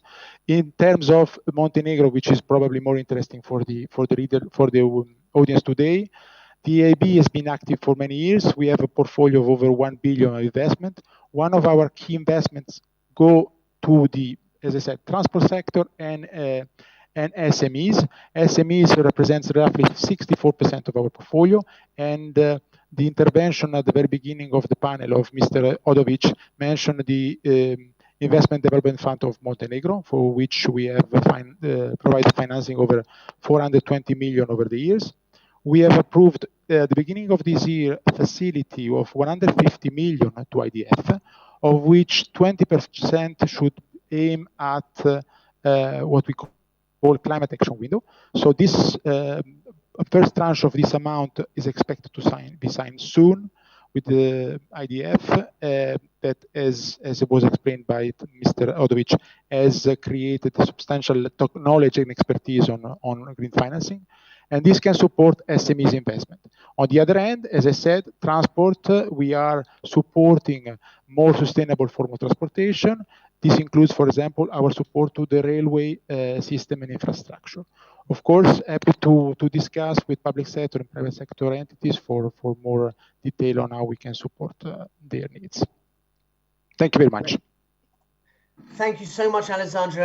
I apologize for cutting you short. There was a huge amount to learn from that deep dive into EIB's approach. And again, I hear similar messages around the approaches across the institutions represented both nationally and in the international finance institutions on the panel around this commitment, this holistic approach, and the importance of bringing together different financing instruments and approaches. And that really is a nice segue into our final panelists. My colleague Tenke Zoltani will be sharing with us some of her perspectives. Tenke has a significant experience in investment management, in impact investment, and today I believe we'll be focusing in on debt instruments and the role that they can play, some of the innovative finance instruments, the role they can play in this mix that we're all talking about towards financing green growth. So Tenke, over to you. Thank you very much. And thank you, dear colleagues. So I will try to stick to my time. I will jump around the slides a little bit. So I hope I don't make anybody's life too difficult, but perhaps we start with the next slide, please. So when we talk about UNDP's engagement in debt instruments, I will just give a quick overview. So over the past year, so really pre-COVID, but now accelerated due to the pandemic, UNDP has been expanding its support to national governments to address all the changes and all the difficulties and the challenges that the previous speakers have been pointing out. So really, we've seen an acceleration on these issues because of partly just the debt burdens of countries have been growing. Of course, those that are are very heavy hit due to the pandemic and tourism based, have had an even more difficult time. But likewise, we've seen that this pandemic and the growing debt problems have also impacted how countries can help deliver their SDG commitments, their nature-based solutions, etc. So what we're trying to do today, and I think what's very interesting in the context of the conversation, is help to deliver some of these green instrument and SDG-linked instruments around debt that can indeed continue to deliver on the SDGs and adopt a number of different structures, whether it's Islamic bonds, Euro bonds, green bonds, SDG-linked bonds, you name it. So over the past months, and certainly accelerating, we will play many different roles, as you can see from this small diagram. So UNDP is a central partner to governments, of course, but also to international financing institutions. We work specifically on putting together the frameworks that can help to identify the green or SDG-linked uses of proceeds, talking about the budget items at the national government level, and then working with the governments and with counterparties on independent external reviews. So verifying, certifying, making sure this is all done to a degree that gives investors confidence. We won't issue the bonds, but of course we will support this process and help to secure underwriters. And then where UNDP has been very strong in the past is of course on the programmatic monitoring, reporting, verification, etc. So I will not do next slide, please. So I will not do too much of a sales pitch for UNDP's experience, but we have been engaged with over 30 countries to date. So very happy to talk with audience members and others today about how we can specifically help. Next slide, please.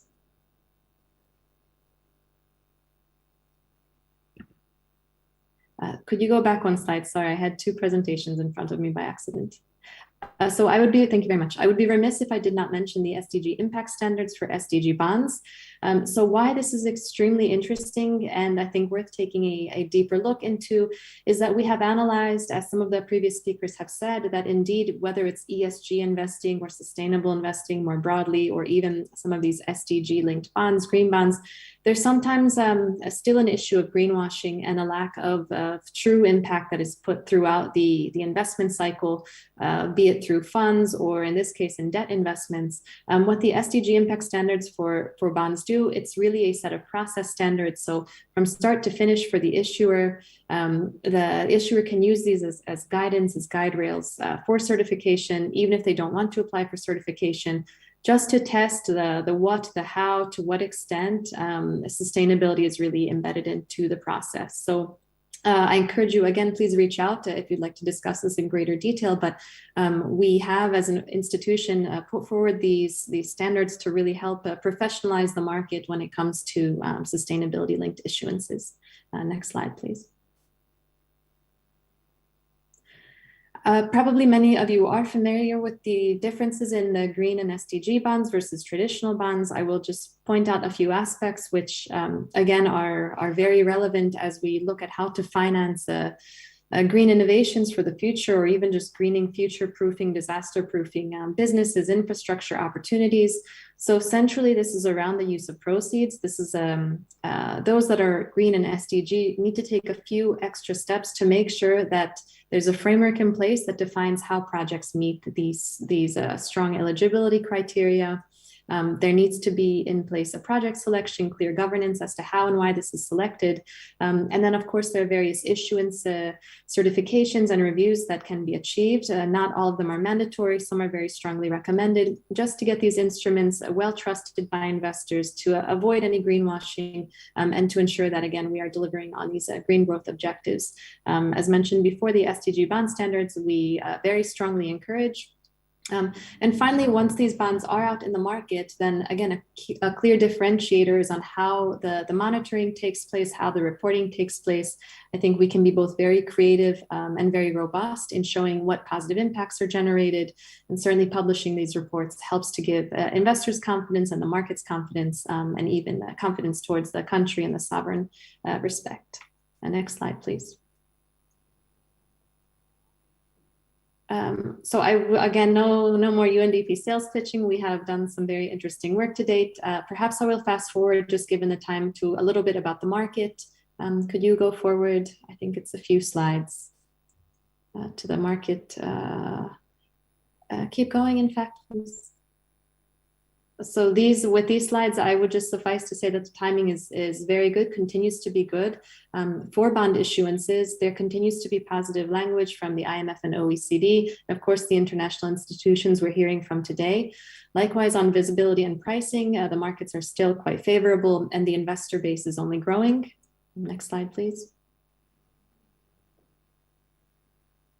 At the same time, we look at how capital is being mobilized and the needs that can accommodate these types of instruments. We are still, unfortunately to some extent, but in the pandemic days where infrastructure needs to be reinforced and in the health perspective, where nature has been neglected in the biodiversity perspective, but where financial incentives like tax relief subsidies still tend to exist. So there's a very good timing and international leadership that can be displayed by countries. If you go to the next slide, please. This is important to show just because the amount of sustainable bond issuances by year and the type of issuer are increasing when we come to the sovereign, so those in red, government-backed entities, as well as local governments. So we've talked about the sovereign level a little bit, but in fact at the local government and municipal level, this is also of extremely high interest. Next slide, please. So I think I just wrap up with these two slides. So if we need to continue to make the case on why the timing is good and why these types of instruments make sense, well, we have seen that 2020 had over 700 billion in global sustainable debt issued. This is already well exceeded in 2021. As governments are making commitments, I think this is certainly one type of instrument to include in how the financing goals can be reached. So environmental demands are going to be increasing.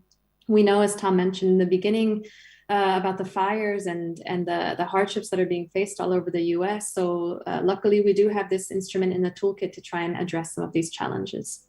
Last slide, please. So if we look at the EU as a very good case, the governments and supranational bodies are those that are issuing most of the social bonds to fund the pandemic relief efforts in the past. This year, there will be quite a bit on the institutional side, which we will see the data forthcoming very soon. These types of instruments remain oversubscribed across the board. There was a very interesting report from Citibank just this week on how this is the case. So corporates are also following suit. So I will just wrap up by saying that, yes, we are facing a lot of difficulties in financing the SDGs and financing green growth and certainly the climate as we're talking about today. But one instrument in the toolkit are these very interesting sovereign and municipal bonds, green bonds, SDG bonds, and UNDP will remain a trusted partner to discuss these and to help find solutions.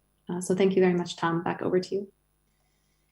Well, thank you, Tenke, for saving us some time and rapidly going through that very important work around debt instruments and the role that they can play in the financing of green growth. We're running close to the wire. There are a few questions in the chat. Now I'm going to give the prerogative to the panelists to either respond to those questions if they are willing and able at this point, or to respond to a question from me, which I pose to each of the panelists. And I'm afraid I'm going to have to be even tighter on time than I was before and request that each of you keep to 1 minute in your response.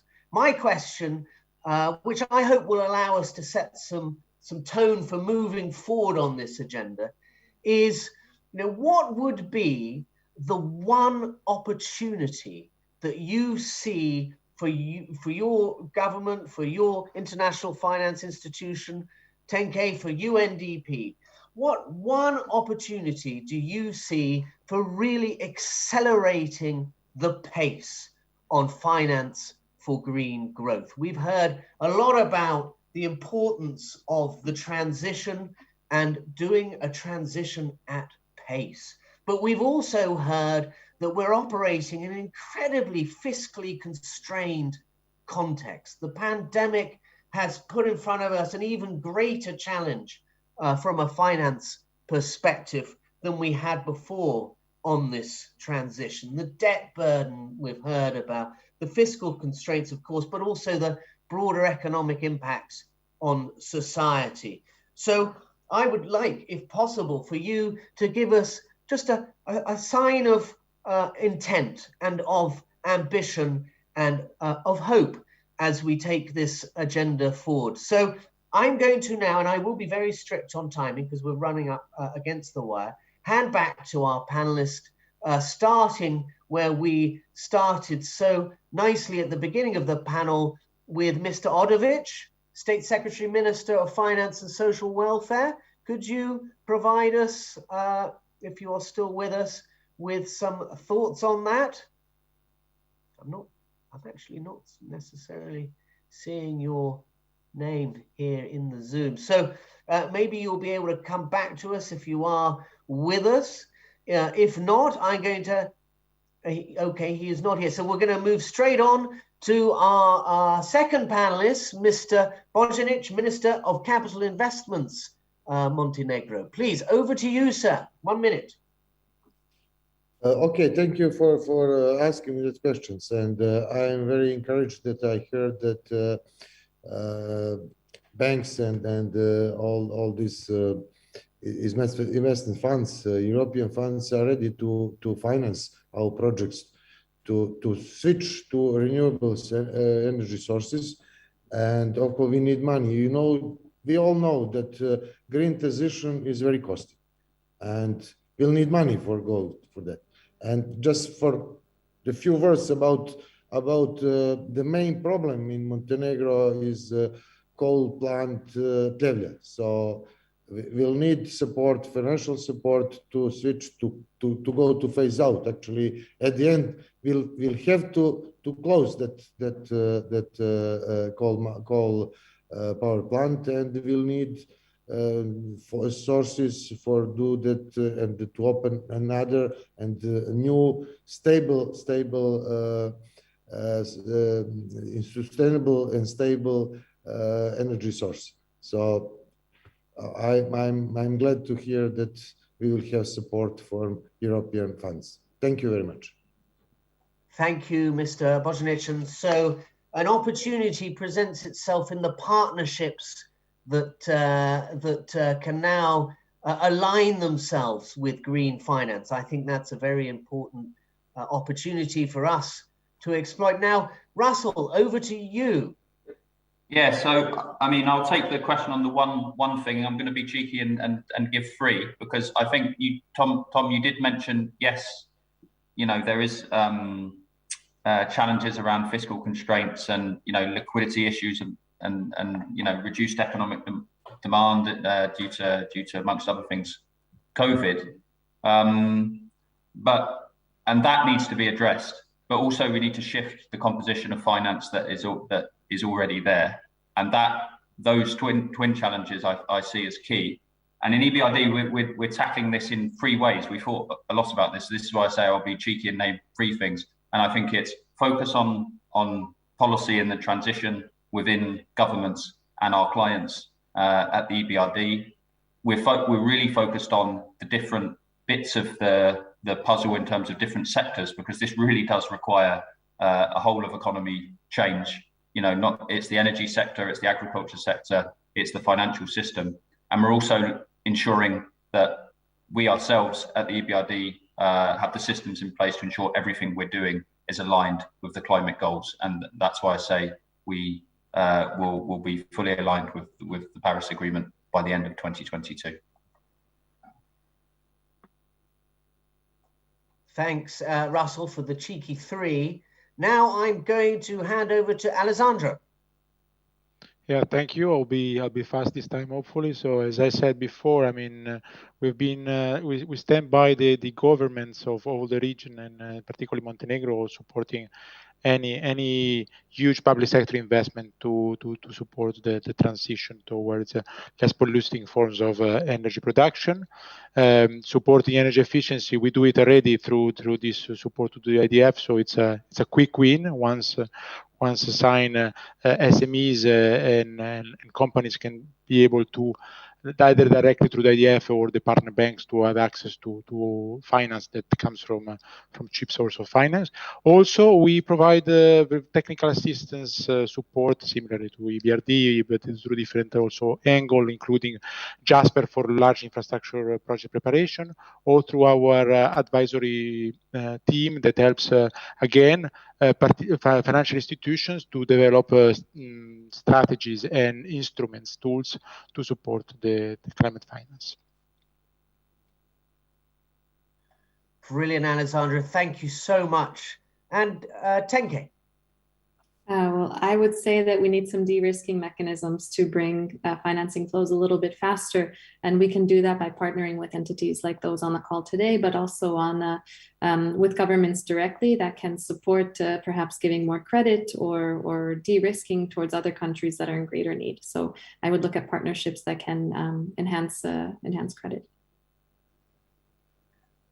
Well, thank you so much, colleagues, for keeping to that very strict 1 minute intervention. It's been a fantastic panel. I'm sorry we haven't been able to interact with the participants as much as I know we would have all liked to have done. But I do think that we come away from this session with an element of optimism around what we can do to better finance green growth, to better align and mobilize finance for green growth. I think we've heard a bit about the importance of the leadership of governance, and thanks so much to our panelists from government for setting that tone around policy ambition, around leadership on this agenda. And we've heard from all of our panelists the importance of that systemic approach, looking at, as Russell just put it, the jigsaw puzzle and all of the pieces that we need to put in place to really put a picture of green growth at the heart of our development. A puzzle that is made up of both public and private actors and many subcategories of actors within that. And finally, I think we have some optimism to take away from this panel in terms of the partnerships that are possible, the commitments we're all making to the agenda, the different assets we bring, the different instruments and approaches. So I certainly leave this panel having learned a lot, both about Montenegro and about our international partners supporting Montenegro. And I leave also with that spirit of optimism that there is a lot we can do at pace to take this transition forward. So great thanks to all. I think now I pass back to the organizer.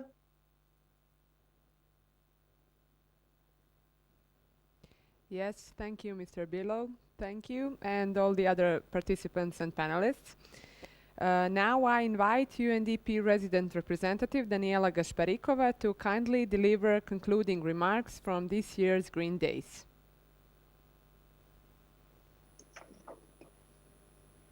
Dear participants, dear panelists, partners, friends, thank you very much for joining us today. And at the end of our conversation, I'm very happy to see that we have a resounding consensus, regardless of which sector you come from, that the only way to build forward better from the current crisis, and despite the financial constraints, is through pursuing scrutinized recovery frameworks, which are green at the basis of what they put forward as a proposition that we all need to align with. What stands out from this conversation are 3 points for me, in addition to everything that has already been said. And the first one is that while the finance and fiscal constraint is often being cited as a reason why we are not moving at pace, what I take away from the conversation is that actually, if we combine the domestic financial resources, both public and private, as well as international ones, we can have a mix of the financial products and the services that would allow the countries and the societies to move the needle in the transition and in the green transformation that happens at pace and which happens at the scale that transforms the systems overall.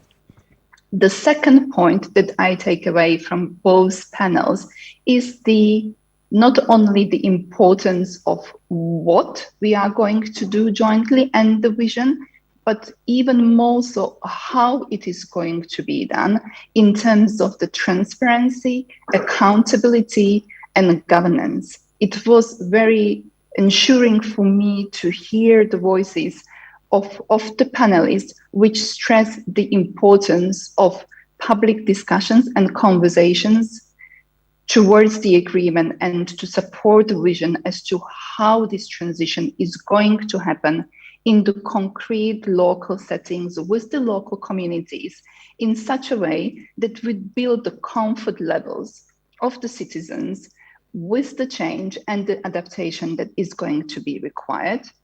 Secondly, so that we send through the governance mechanisms, through the standardization and the clear guidelines, the signal to the private sector as to what constitutes the green transition and what this new changed reality actually looks like, both for citizens and for private companies. And in that regard, then the importance of the monitoring, disclosure, and the continued oversight to take, so to say, the temperature as we move along in the years and decades to come as to whether we are achieving the vision that we set out to achieve.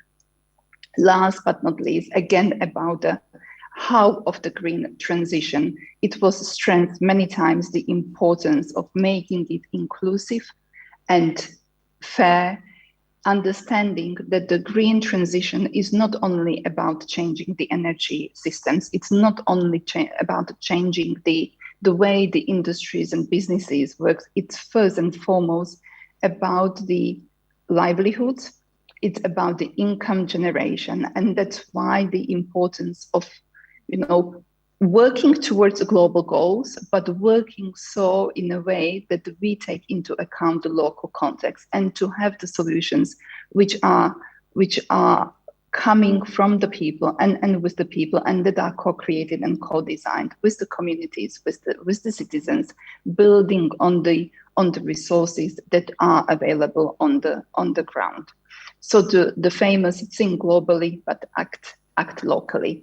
I believe that with all of this, we will again be able to act and action the interventions that will bring us to that desired vision and the goal, which I haven't heard anybody throughout today's conversation to question.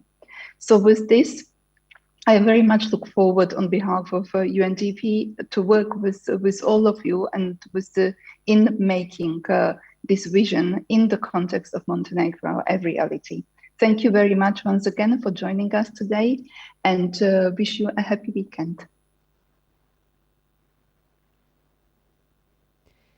Ladies and gentlemen, thank you all for joining us for this year's edition of the Green Days.